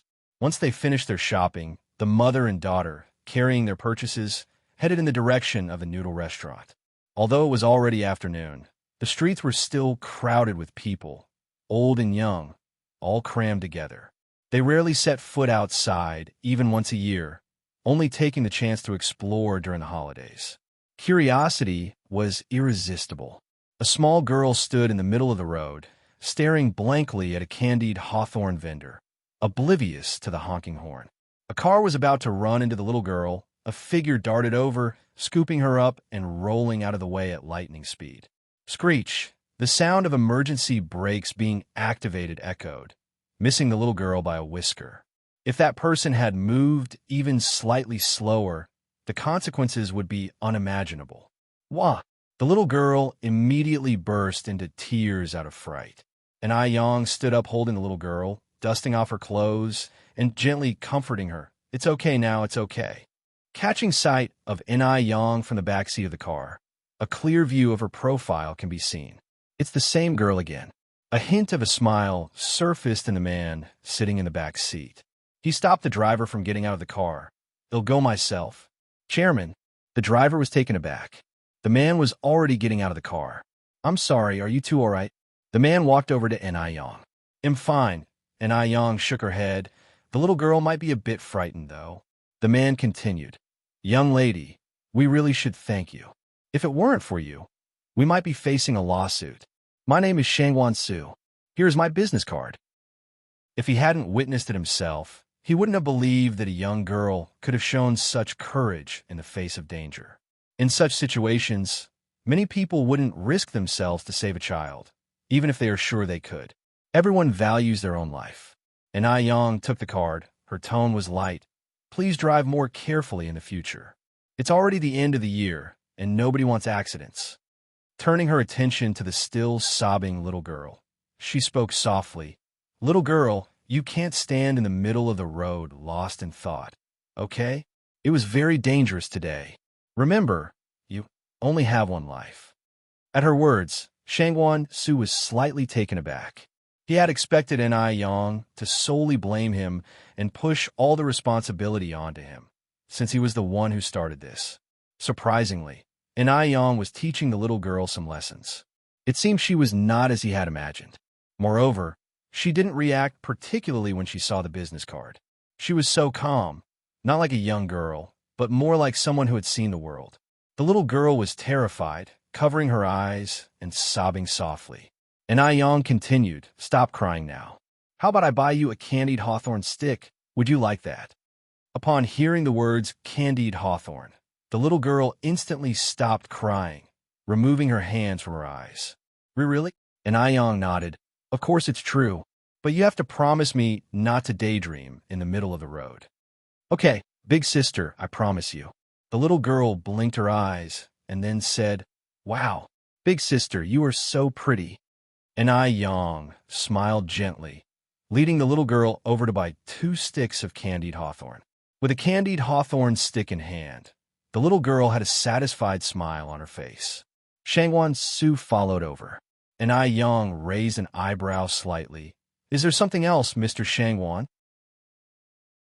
Chapter 263. Mysterious Boss Tricks, Zheng Xianjing. Rescuing Boss N.I. 7 continuing. Shangwan Su said, "You did a favor for me, little girl, for which I haven't properly thanked you. There's a restaurant up ahead. How about we talk over a meal?" "No need," and Ayan declined gracefully. "It was a mere trifle, Mr. Shangwan. Don't give it another thought." And Ayan didn't save people for rewards or for someone's gratitude. She just couldn't stand by and watch a vibrant life disappear before her eyes. In her second life, she not only cherished her own life, but the lives of others as well. But as Shangwan Su tried to say something more, and Ayan cut him off, "If you truly feel bad about it, Mr. Shangwan, why don't you take this little friend home? It's quite unsafe for her to be here alone with cars coming and going." "Beautiful sister, I have a name. I'm called Xiaoxue," said the little girl, looking up at an Ayan. "Xiaoxue, would you like Big Brother to take you home?" Shangwan Su stretched his hand out to Xiaoxue. Xiaoxue slowly walked over, cautiously saying, "There are many human traffickers nowadays. Big Brother, you're not a bad person, right?" And Ayan replied, "Rest assured, Xiaoxue, this Big Brother is not a bad person." With her extensive experience, Ayan could easily discern good from bad. If not, she wouldn't have so readily handed Xiaoxue over to him. As for Shangwan Su, he gave Ayan a thoughtful look. Xiaoxue nodded. "Since beautiful sister said so, then I will go home with you." Shangwan Su let out a soft laugh. As they were leaving, Xiaoxue politely said goodbye to Ayan. After walking a few steps, Shangwan Su turned back to look at Ayan. "Little miss, may I ask your name?" "Ayan," she replied with a light tone. "An I of the character pound, the yang of I carat FFIFIBG, carat Ayan." As expected, both the woman and her name were beautiful. It definitely surpassed the common names like Chunhua and Xiuyue. Shangwan Su nodded before leading Xiaoxue towards his car. Ayan approached Tsuehua, asking, "Mom, have you finished your shopping?" Tsuehua was currently buying cured goods and hadn't noticed the previous events. "I bought some cured chicken and fish. Do you see anything else we should get?" Ayan looked at the cured goods stand. "Why don't we get more smoked meat?" Tsuehua nodded. "All right, vendor, please cut us 5 pounds of smoked meat." By the time they finished purchasing the cured goods and returned to the noodle restaurant, it was already past 4 in the afternoon. The restaurant had already started doing business, and it was packed inside, with a long line outside to boot. While little Yin was sleeping, Tsuehua also helped to cook the noodles and prepare the milk tea. Yang, on the other hand, was busy out front. Even though Tsuehua had always known that the noodle restaurant and milk tea shop were doing well, she hadn't realized it was to this extent. She had been there for almost an hour, and the line of people hadn't decreased at all. Despite being busy and tired, she felt happiness in her heart. At 7:30 in the evening, Yang closed up shop promptly. Today was payday, and Yang had the envelopes ready and handed them out to everyone. "Aunt Zhou, Aunt Jinfeng, Aunt Suiping, Aunt Xiaoqin, this is your monthly salary." Wang Jinfeng looked at the money in the envelope. "Wait, Yang, why is there an extra 60 yuan?" The monthly salary was 60 yuan, but Yang had given 120. Hearing this, the others also checked their envelopes and found an extra 60 yuan. Yang explained with a smile, "The new year is coming soon. This is your red envelope." Yang was a good boss. She never mistreated her employees. Hearing this, the 4 of them all declined. The wages Yang paid were already high. How could they accept her red envelope? Yang continued, "Aunties, please accept it. It's a tradition to give red envelopes for good luck during the new year. If you don't accept it, it means you're looking down on the amount." No, we're not looking down on the amount," Yang interjected. "If that's the case, just accept it. It'll need you to put more effort into managing these 2 shops in the future." After the new year, Yang planned to further expand her business, so she wouldn't have as much time to devote to these 2 shops. Zhou Qingshang said with a smile. And Aiyang, what are you talking about? It's perfectly natural for us to work since you're paying us. Han Xiaoqin and Wang Tsuaping added, Yes, that's right. We're supposed to do this. And Aiyang, you don't need to be so formal with us. And Aiyang continued, Anyway, thank you for your hard work, aunties. Also, with the new year approaching, I've decided that we'll work till the 29th of the last lunar month and resume work on the 8th of the Lunar New Year. During these 7 days of rest, wages will still be paid normally. She wasn't a stingy boss. She was aware that her employees needed properly arranged resting periods.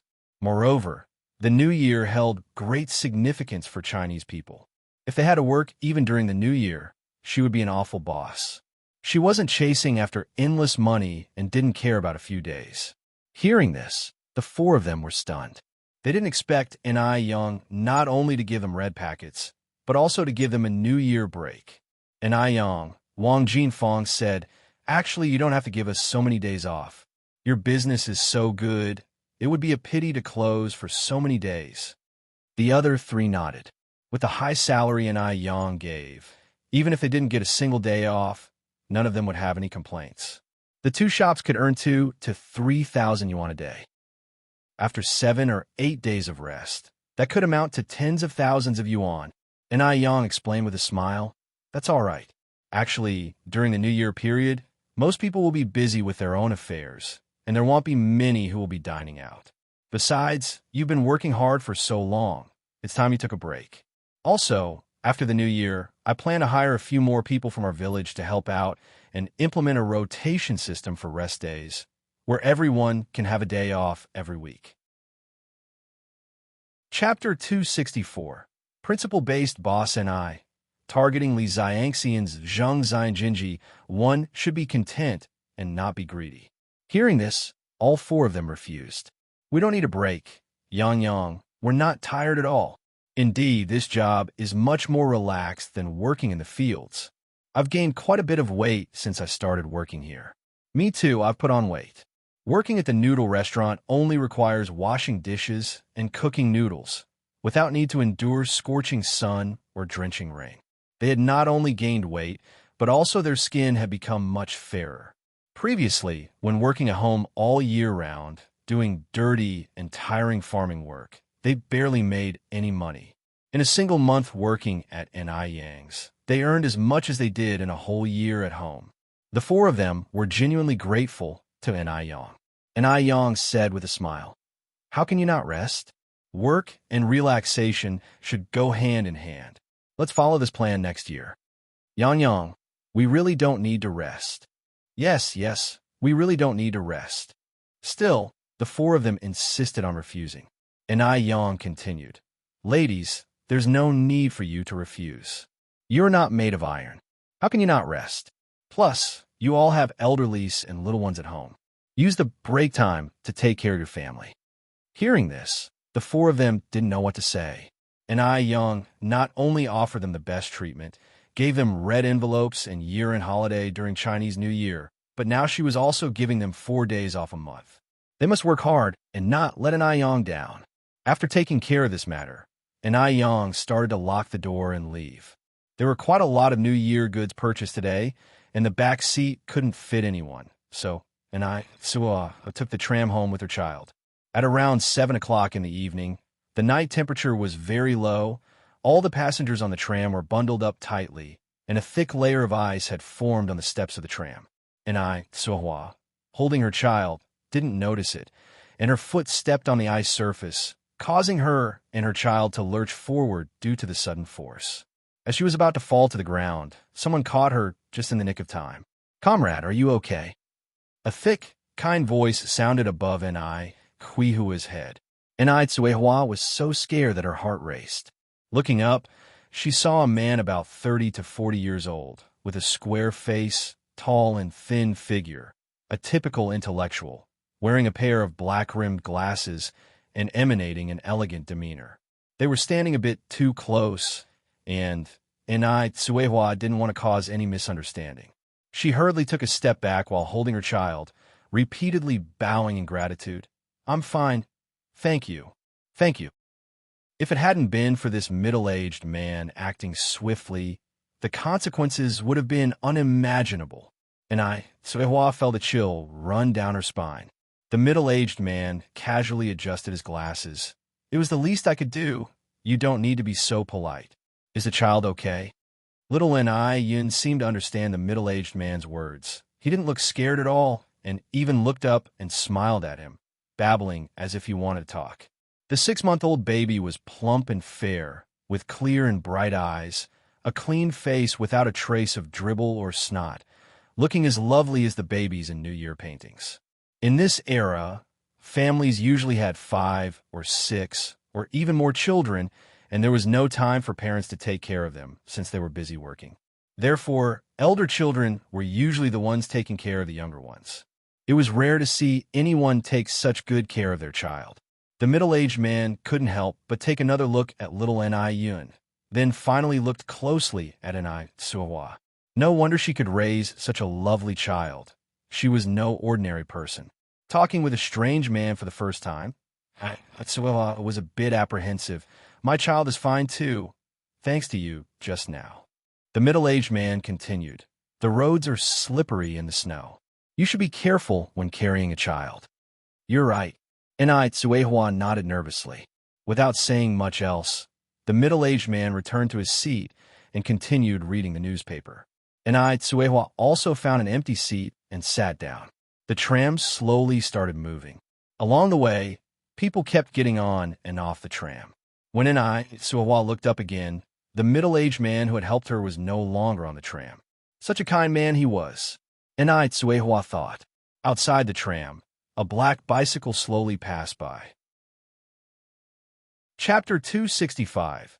Principle-based boss and targeting Li Xiangxian's Zheng Xianjing _2. If Suehua were to look down, she would definitely see that the middle-aged man who just left is now sitting in the back seat of the car, conversing with a young man. And if Yin were there, she would definitely notice that the young man is Shangwan Su. The car was much faster than a bicycle, so Suehua arrived home before Yin. It wasn't until Suehua had put the kids to bed that Yin arrived home by bike. Suehua quickly helped Yin unload the goods and wash the vegetables. That evening, Yin planned to cook some preserved pork with steamed rice, accompanied by a few beauty-enhancing dishes. At dinner time, Yin gave Chingue the 30 boxes of whitening moisturizer she had just finished making. Annie and this is the whitening moisturizer ordered by the mysterious customer last time. Could you please deliver them to her? Okay. Chingue replied, cheerfully accepting them. Yin then picked up a small round box and handed it to Chingue. Oh, Annie and I've recently developed a new anti-wrinkle cream. You can take it and see how it works. Anti-wrinkle. Chingue's eyes lit up. Can it remove wrinkles? Aging and wrinkles are a woman's worst enemies.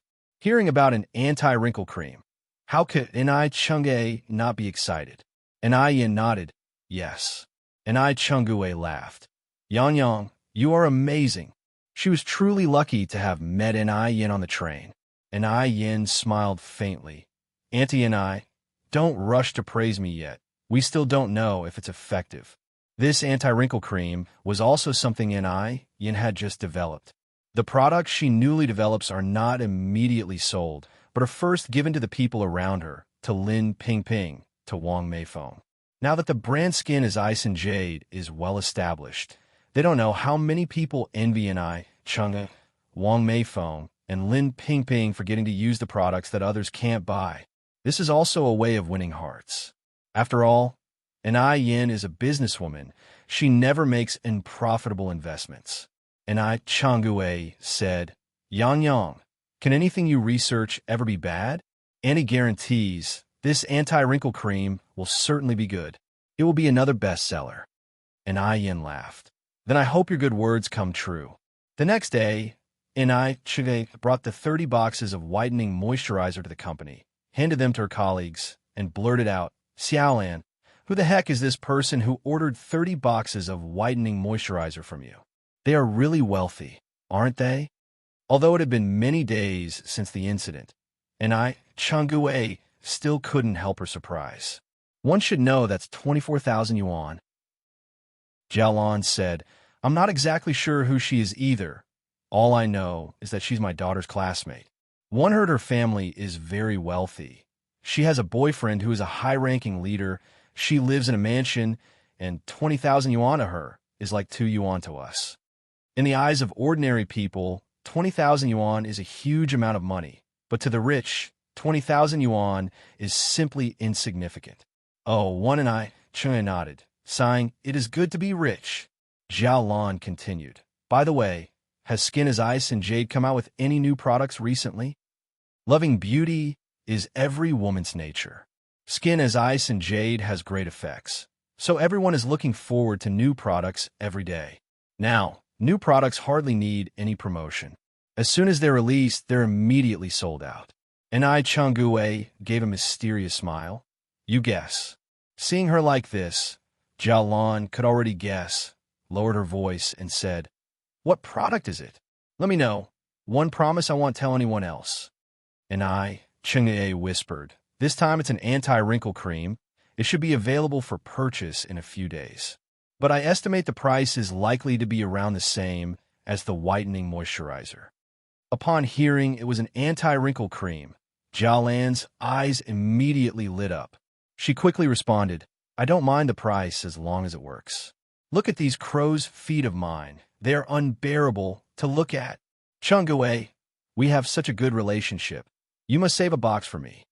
It seemed like N.I. Chung suddenly remembered something and asked, By the way, Xiaolan, your husband teaches at our city's high school, right? Yes, Jialan nodded. And I, Changgue, laughed. What grade does he teach? Although Jialan was somewhat puzzled, she still answered, This year he's teaching 10th grade. Next year he'll be teaching 11th grade. 11th grade, excellent. Chapter 266, Principle-Based Boss N.I., targeting Li Xiangxian's Zheng Xianjing 3 N.I. Cheng often heard N.I. Yang saying that she was going to take the college entrance examination. The college entrance examination was reintroduced in 1977. For an outsider to join and take the local entrance exam was not an easy matter. If she could smooth the path through Jialan, it would solve one of N.I. Yang's troubles. N.I. Chenggue was not someone oblivious of things. Given that N.I. Yang had helped her so much in every way, she naturally had to figure out how to help N.I. Yang. She couldn't always be on the receiving end of N.I. Yang's help. N.I. Chenggue then said, Xiaolan, could you go back and ask your husband if his class is still accepting transferee students? Those who directly participate in the college entrance examination. I have a relative who came from another city who wants to participate in next year's exam. Jialan nodded. Changgue, isn't this a matter of a word? And about that anti-wrinkle cream, could you help me keep an eye on that? Having someone in the family as a teacher, this favor was not at all troubling for Jialan. And I, Changgue, smiled and nodded. All right then, I will surely reserve a box of the anti-wrinkle cream for you. Great, great. When Li Xianxian received the 30 boxes of whitening moisturizer from her classmate, she didn't know how to describe how she felt. For these 30 boxes of moisturizer, she sold all valuable jewelry, sold her blood, and even borrowed thousands from her classmates.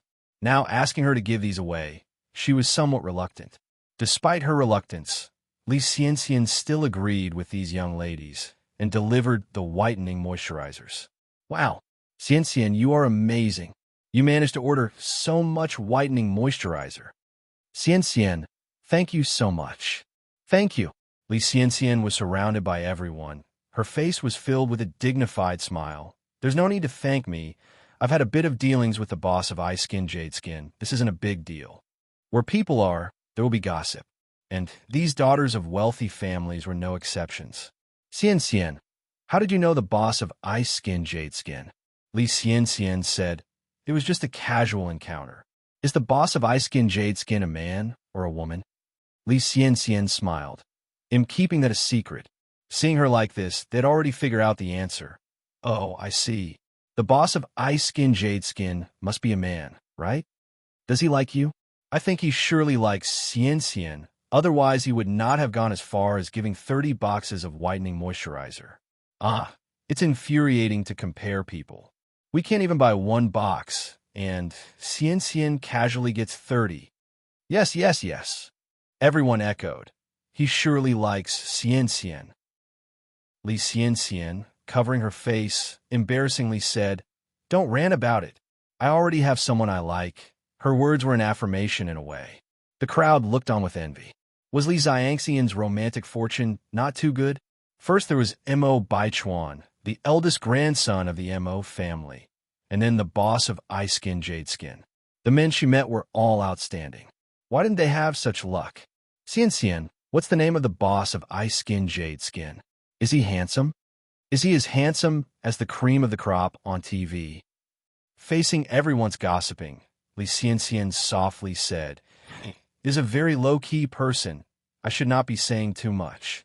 Her words were extremely artful, and everyone had already worked out from this that the boss of Ice Skin Jade Skin must be a very handsome person. They were all even more envious of Li Xian. Li Xian was thoroughly enjoying the envy of everyone, and was extremely satisfied in her heart. Looking back on how she was a poor village girl who had nothing 3 years ago, and now she's chatting and discussing with these lavishly dressed daughters, talking and being in the limelight. What about being a daughter of a rich family? Even the daughters of rich families were envious of her, the village girl. Li Xian could hardly wait to announce her success to the whole world. Let those people who used to look down on her see. She now is also a part of high society. Now, they were already too low for her. Is the boss of Ice Skin Jade Skin as handsome as Mo Baichuan? Someone asked. Li Xian blushed a little and said, "In my heart, no one can compare with Baichuan." Hearing this, everyone laughed and teased Li Xian. Mo Baichuan? Upon hearing this name, Zhang Xianjing, who was sitting there drinking coffee, glanced over here. Chapter 267, Principle-Based Boss and I, targeting Li Xiangxian's Zhang Xianjing _4. Although Zhang Xianjing did enjoy using skin brightening and moisturizing cream, her grudges with Li Xian prevented her from joining the fun. As far as she knew, Li Xian was a very ambitious woman. Now that Mr. Mog, a significant figure, was here in Beijing, it was unlikely that Li Xian would take any interest in Mo Baichuan, unless Mo Baichuan was Mr. Mog himself. Moreover, the profile she had caught a glimpse of previously did resemble Mo Baichuan quite closely, and Mr. Mog had connections with the Mo family. Mo Baichuan himself was incredibly talented. He had even studied abroad for 4 years, and Mr. Mog had also recently returned from overseas. The more Zhang Xianjing thought about it, the more she became convinced that Mo Baichuan was Mr. Mog. The sense of crisis in her heart deepened. If things continued as they were, and Mo Baichuan and Li Xian grew closer, she would no longer stand a chance. She needed to figure out a way to get Mo Baichuan to notice her. She stirred her coffee, a spark flickering briefly in her eyes. Just who did Li Xian think she was? Nothing more than an orphan no one wanted. Did she really think she could compete with her over Mo Baichuan? The business at the noodle restaurant and milk tea shop was now steadily increasing, so Yang didn't need to spend so much time worrying, and instead, she decided to focus all her energy on developing skincare products. Although ordinary facial cleansers, aloe vera gel, etc. were bringing her about 200 to 3,000 yuan in income each month, and the skin brightening and moisturizing cream had a fixed income of 3,000 yuan, she hadn't yet reached her ideal goal.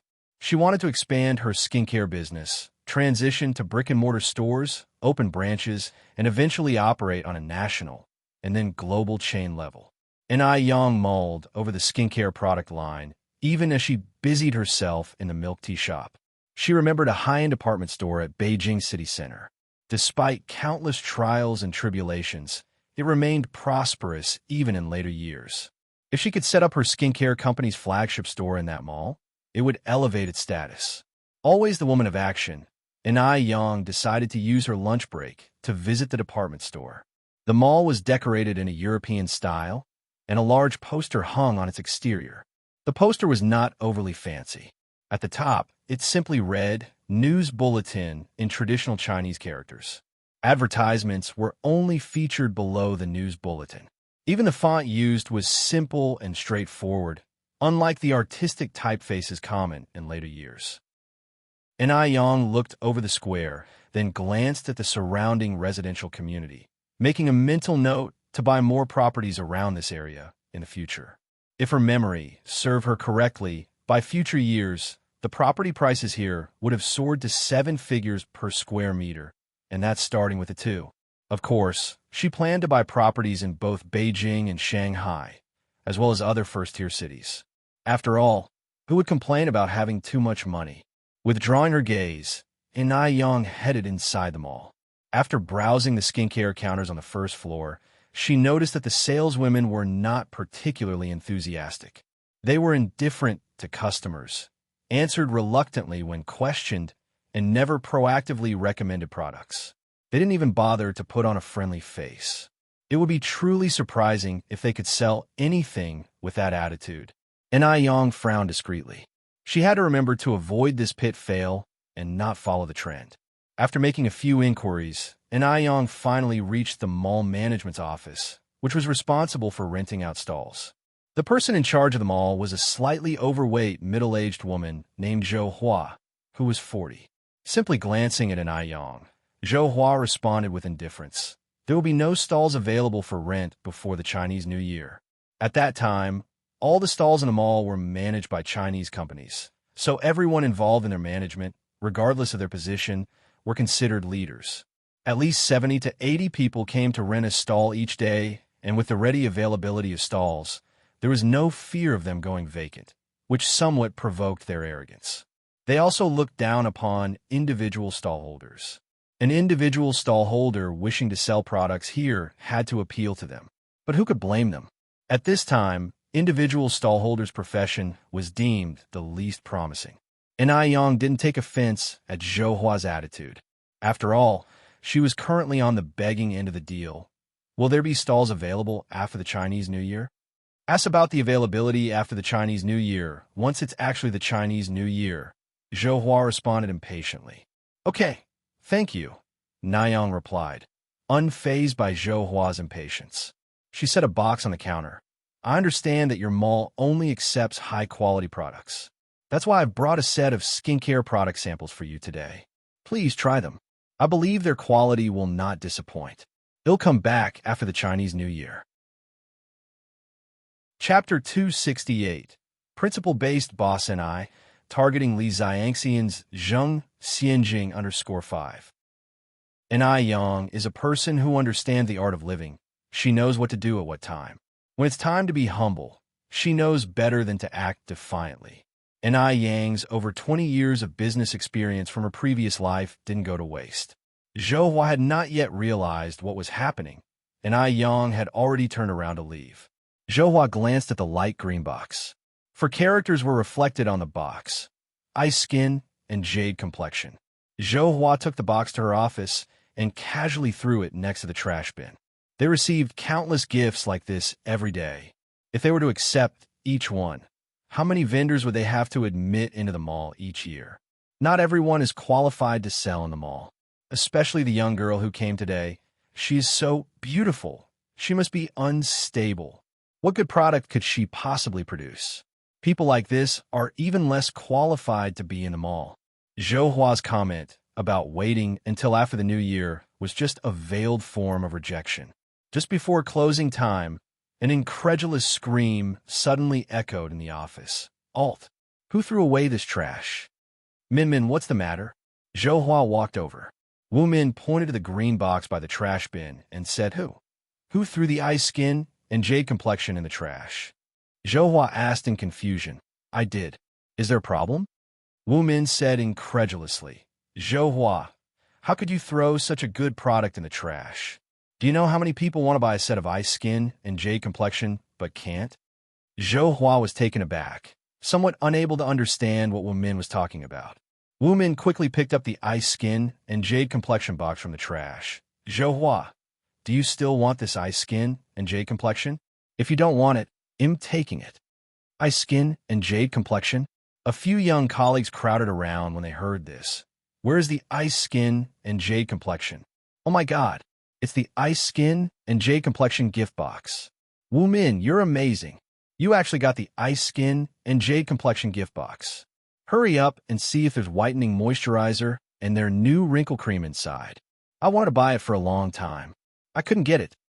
Zhou Hua. Wu Min looked at Zhou Hua. Do you still want this or not? If you don't want it, I can open it. Everyone is waiting to see. Yes, of course I want it. Zhou Hua reached out and took the box. I didn't say I don't want it. She initially threw it away because she didn't realize the skincare product was such a hot seller. Now that she knows, of course, she took it back. She can't let such a hot item go to waste. It's funny how human nature works. Even though it's something they don't value, they might not want to let go when everyone else wants it.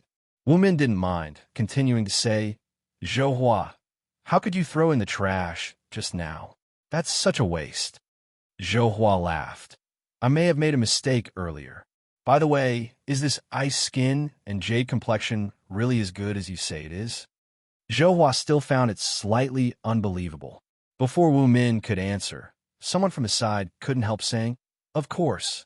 Ice Skin and Jade Complexion is the best skincare product I have ever used. Especially the whitening moisturizer. After using it, it feels like I have new skin. And the cleansing milk is also really good. Zhou Hua, stop teasing us. Open the gift box so we can see. I've never bought the gift box version of Ice Skin and Jade Complexion. Someone else said, this gift box, like the whitening moisturizer, is a limited edition. Of course, you can't buy it.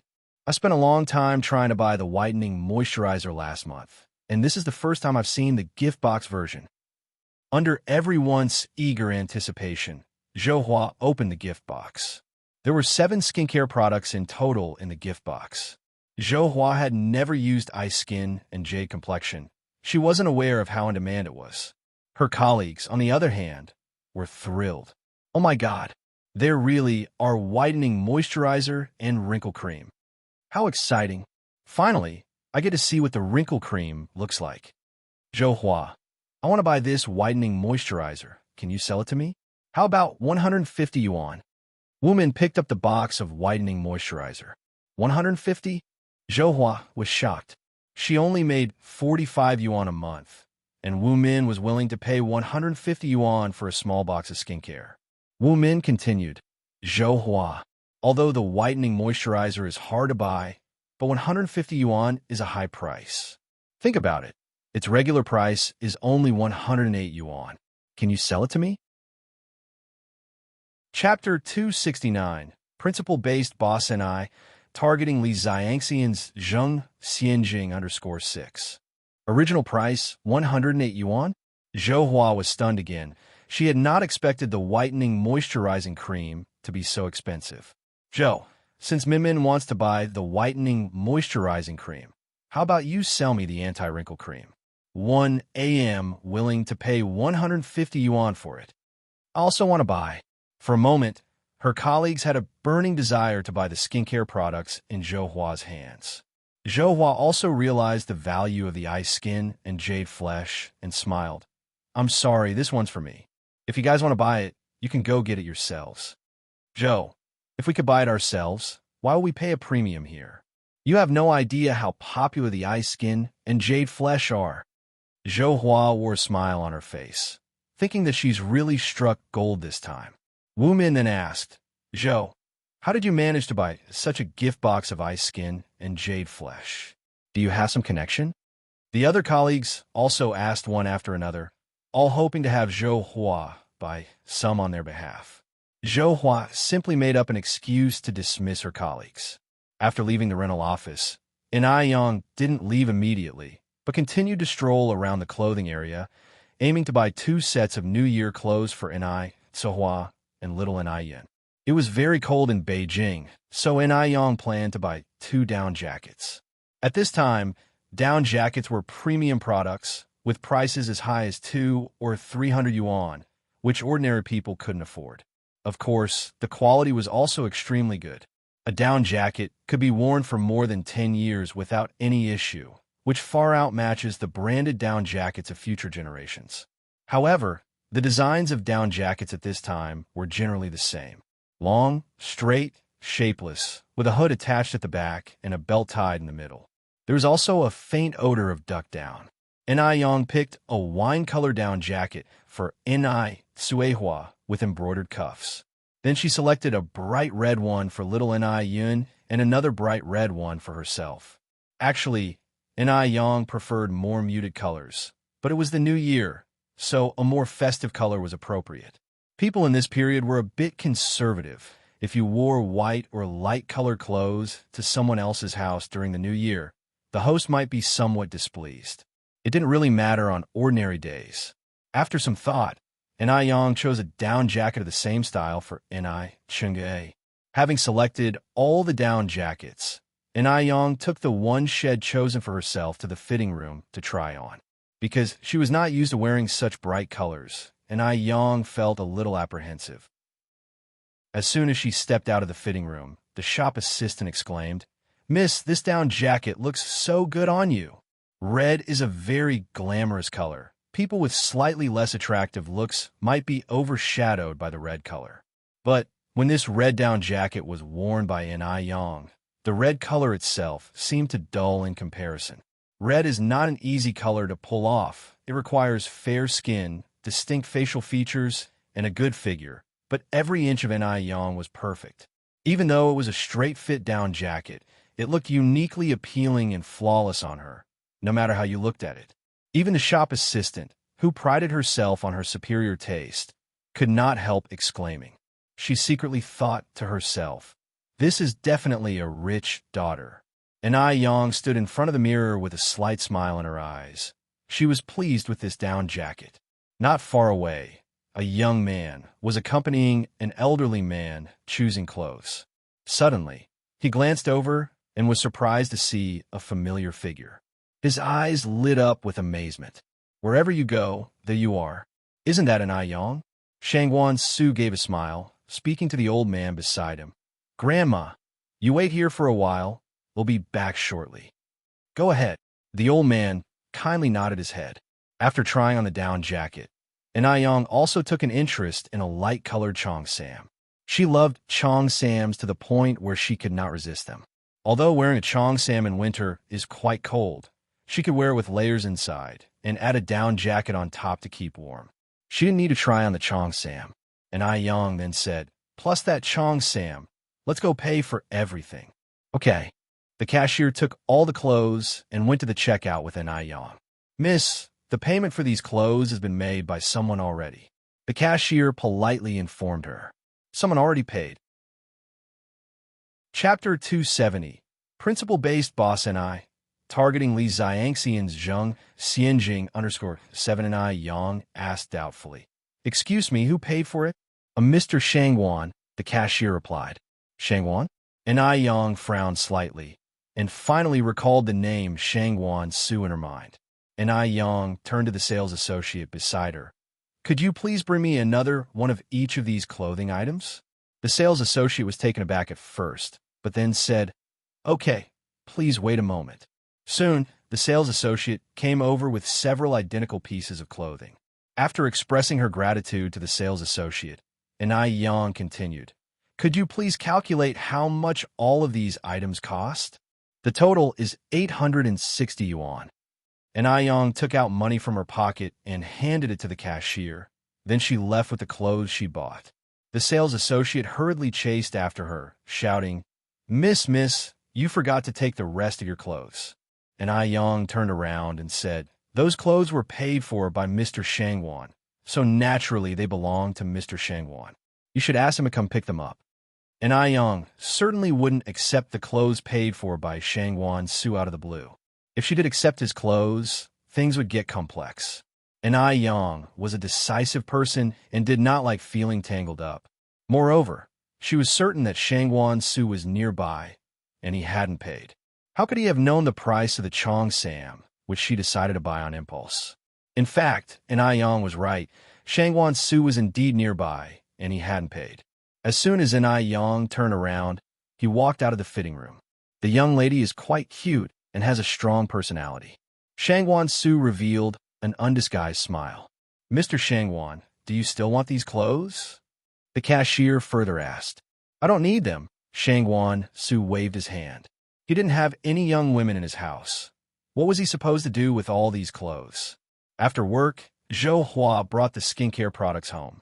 Following the instructions, she carefully washed her face, massaged it, and then applied the skincare products layer by layer. The skincare products felt chilly and comfortable on her face, without any stinging sensation. Definitely a better experience than her previous skincare products.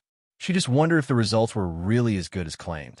As Zhou Hua was applying the products, she was skeptical whether a girl who looked no older than 17 or 18 could be that amazing. After applying these skincare products, Zhou Hua went to the living room to watch TV. When Ni Yang returned home, she gave the down jackets she bought today to Ni Tsuehua, and Ni Changgue was surprised and said, "Yang Yang, why did you buy one for me too? He'll go get the money for you." A down jacket is expensive, and Yang should not have had to pay for it. And Yang laughed and said, "Ann and I, mentioning money makes me feel like we are strangers. Is our friendship only worth the cost of a down jacket?" And Tsuehua said, "Sister Changgue, you've helped us so much in various ways. It's just a jacket, just accept it. It's okay." And Tsuehua was so touched that she didn't know what to say. She was of such a mature age, and she had never received clothes from a younger generation before. This was the first time. She may have a daughter, but that's not the same. Her daughter got married and moved far away, not even visiting once in several years. It seems as if she doesn't even have a daughter. And Yang added, "Ann and I, you should go try the clothes on with my mom to see if they fit you well." While speaking, she pushed Ni Chige and Ni Tsuehua into the room. The two women came out of the room not long after. Although they were wearing identical jackets, they conveyed two different styles. Ni Tsuehua had a soft beauty, much like a woman from Jiangnan in the Misty Ring. As for Ni Chang'e, she exuded an intellectual beauty, and an air of success radiated from her. "They look wonderful," and Yang laughed. "Mom, standing with Ann and I, it's like you two are a pair of twin flowers." Hearing this, Ni Chengwee's eyes sparkled. "Yang Yang's mom, neither you nor one have siblings. How about we become sworn sisters? From then on, we'll be real family." Sworn sisters. If this phrase had been used in the past, Ni Tsuehua would have had no idea what it meant. But now things were different. Under Ni Yang's guidance, she was now relatively knowledgeable. "That sounds good." Ni Tsuehua nodded affirmatively with a broad smile on her face. Ni Chingue held Ni Kuihua's hand. "Yang Yang's mom, let's go outside and kowtow to the Bodhisattva." The two went outside and solemnly knelt down, paying their respects. And Yang brought 3 cups of white wine, 1 cup to honor the Bodhisattva, 1 cup to honor heaven and earth. That night, Ni Chingue and Ni Tsuehua were very happy. Both slightly tipsy, they held each other's hands and talked a lot. When Zhou Hua woke up the next morning and saw herself in the mirror, she couldn't believe it and pinched her face. Ouch! It hurt a lot. Seems like this was not a dream. In the mirror, her skin was white and soft, as if it had been reborn. It turned out this skincare product was genuinely miraculous. Zhou Hua looked surprised. She regretted not having asked for the young girl's contact information yesterday. She didn't even know if the girl would come back after the new year. But the girl had said she would return. It should be reliable, right? It seemed she needed to reserve a stall for the girl in advance. Sitting in front of the dressing table, Zhou Hua silently resolved to reserve the best stall for the young girl. Why didn't she ask where the girl lived yesterday? Even if she didn't know where the girl lived, knowing her name would have been good enough. Now she knew nothing. If the girl decided not to come back after the new year because she disliked Zhou Hua's attitude, she wouldn't know where to find her. Chapter 271. A Very Happy New Year. The mysterious tycoon with foolish strength one Zhou Hua felt more and more regretful, finally letting out a deep sigh. If such good skincare products can't be sold in the mall, it would really be a loss to the public. He hoped that the young girl would come as promised after the new year. In the blink of an eye, it was the 29th day of the 12th lunar month. Today was the last day of business for the noodle restaurant and the milk tea shop before New Year's Eve. Everyone knew that from tomorrow, the milk tea shop and the noodle restaurant would start their 7-day New Year holiday. Therefore, even more people than usual came to eat noodles today, and the queue is even longer. With New Year's around the corner, everyone's faces were filled with smiles, and the place was filled with joy. Since today was their last day of business, Zhou Qingshang, Wang Jinfang, and the rest of them insisted on not resting at noon and worked extra hours until 9 o'clock in the evening despite what An Yang said. Taking advantage of the time when the four of them were closing up, An Yang went to the vegetable market. After everyone had been busy all day, she couldn't just allow them to go without showing her appreciation. She bought some chicken, duck, fish, and meat, as well as some vegetables that were out of season, such as lettuce, cucumber, and garlic sprouts. When she passed by the cooked food shop, An Yang also bought more than 10 jin of braised pork head meat. The braised pork head meat was 3 yuan per jin. An Yang gave the boss 3 large denomination bills and said, "Auntie, could you please help me bag these 10 jin of pork head meat into 5 bags?" The boss took the money with a grin. "All right." Seeing An Yang buy 10 jin of braised meat so generously, the boss also gave An Yang half a jin of braised pork intestines. "Young lady, take these pork intestines to try at home." The braised meat boss was also good at doing business. An Yang accepted the pork intestines with a smile. "Thank you, Auntie." The braised meat boss said, "You're welcome. If you enjoy it, remember to come back and support my business regularly." When she returned to the noodle restaurant, the four of them had finished their closing duties. An Yang distributed the braised pork head meat to them. "Aunties, this is the pork head meat I bought at the cooked food shop. Take it home and enjoy." Upon hearing this, all four of them refused. An Yang treated them so well, it was their duty to help out. But if they accepted An Yang's gift, the nature of their relationship would change. An Yang said with a smile, "I've already bought it. If you don't want it, they'll have to throw it away." Only after she threatened to throw it away did the four of them reluctantly accept her gift. Such a good thing would be a pity to throw away. 1 bag of pork head meat weighed as much as 2 jin. 2 jin was equal to 6 yuan. They usually couldn't afford to buy pork head meat to eat at home. When Han Xiaoqin arrived home, her family hadn't eaten yet. "Mom, you're back."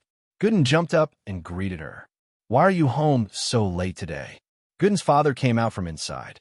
Han Xiaoqin explained with a smile, "Today is the last day of business for the noodle restaurant and the milk tea shop before New Year's Eve, so we all decided to work 2 extra hours." Gooden's father nodded his understanding. "Yang Yang has been so good to our family. It's only right to work extra. Come in, wash your hands and well eat." "Mom, what's in your hand?" Gooden asked curiously. Han Xiaoqin replied mysteriously, "Guess." Gooden took a careful sniff and swallowed his saliva. "Mom, it's not meat, is it?" In these times, everyone didn't have a lot of money, so the children were particularly fond of meat. Although the new year was just around the corner and there was some meat at home, that meat was saved for the guests. They couldn't eat it now. It had been over a month since Gooden had last eaten meat. Han Xiaoqin nodded. "It's braised meat." Upon hearing this, Gooden was so happy that he practically jumped for joy. "Big brother, sister, we have meat to eat. We have braised meat to eat." Gooden's father was surprised. "Braised meat? Did you buy it? You worked so hard. Why waste your money on braised meat? The new year is tomorrow. We can wait a bit longer to eat meat." Braised meat was 3 yuan per jin, and Han Xiaoqin's daily wages couldn't even pay for one. Han Xiaoqin shook her head with a smile. "Yang Yang bought it. She gave 1 portion to each of us." "Yang Yang bought it?" Gooden's father said in surprise. "She's so generous. Our village is really lucky to have her.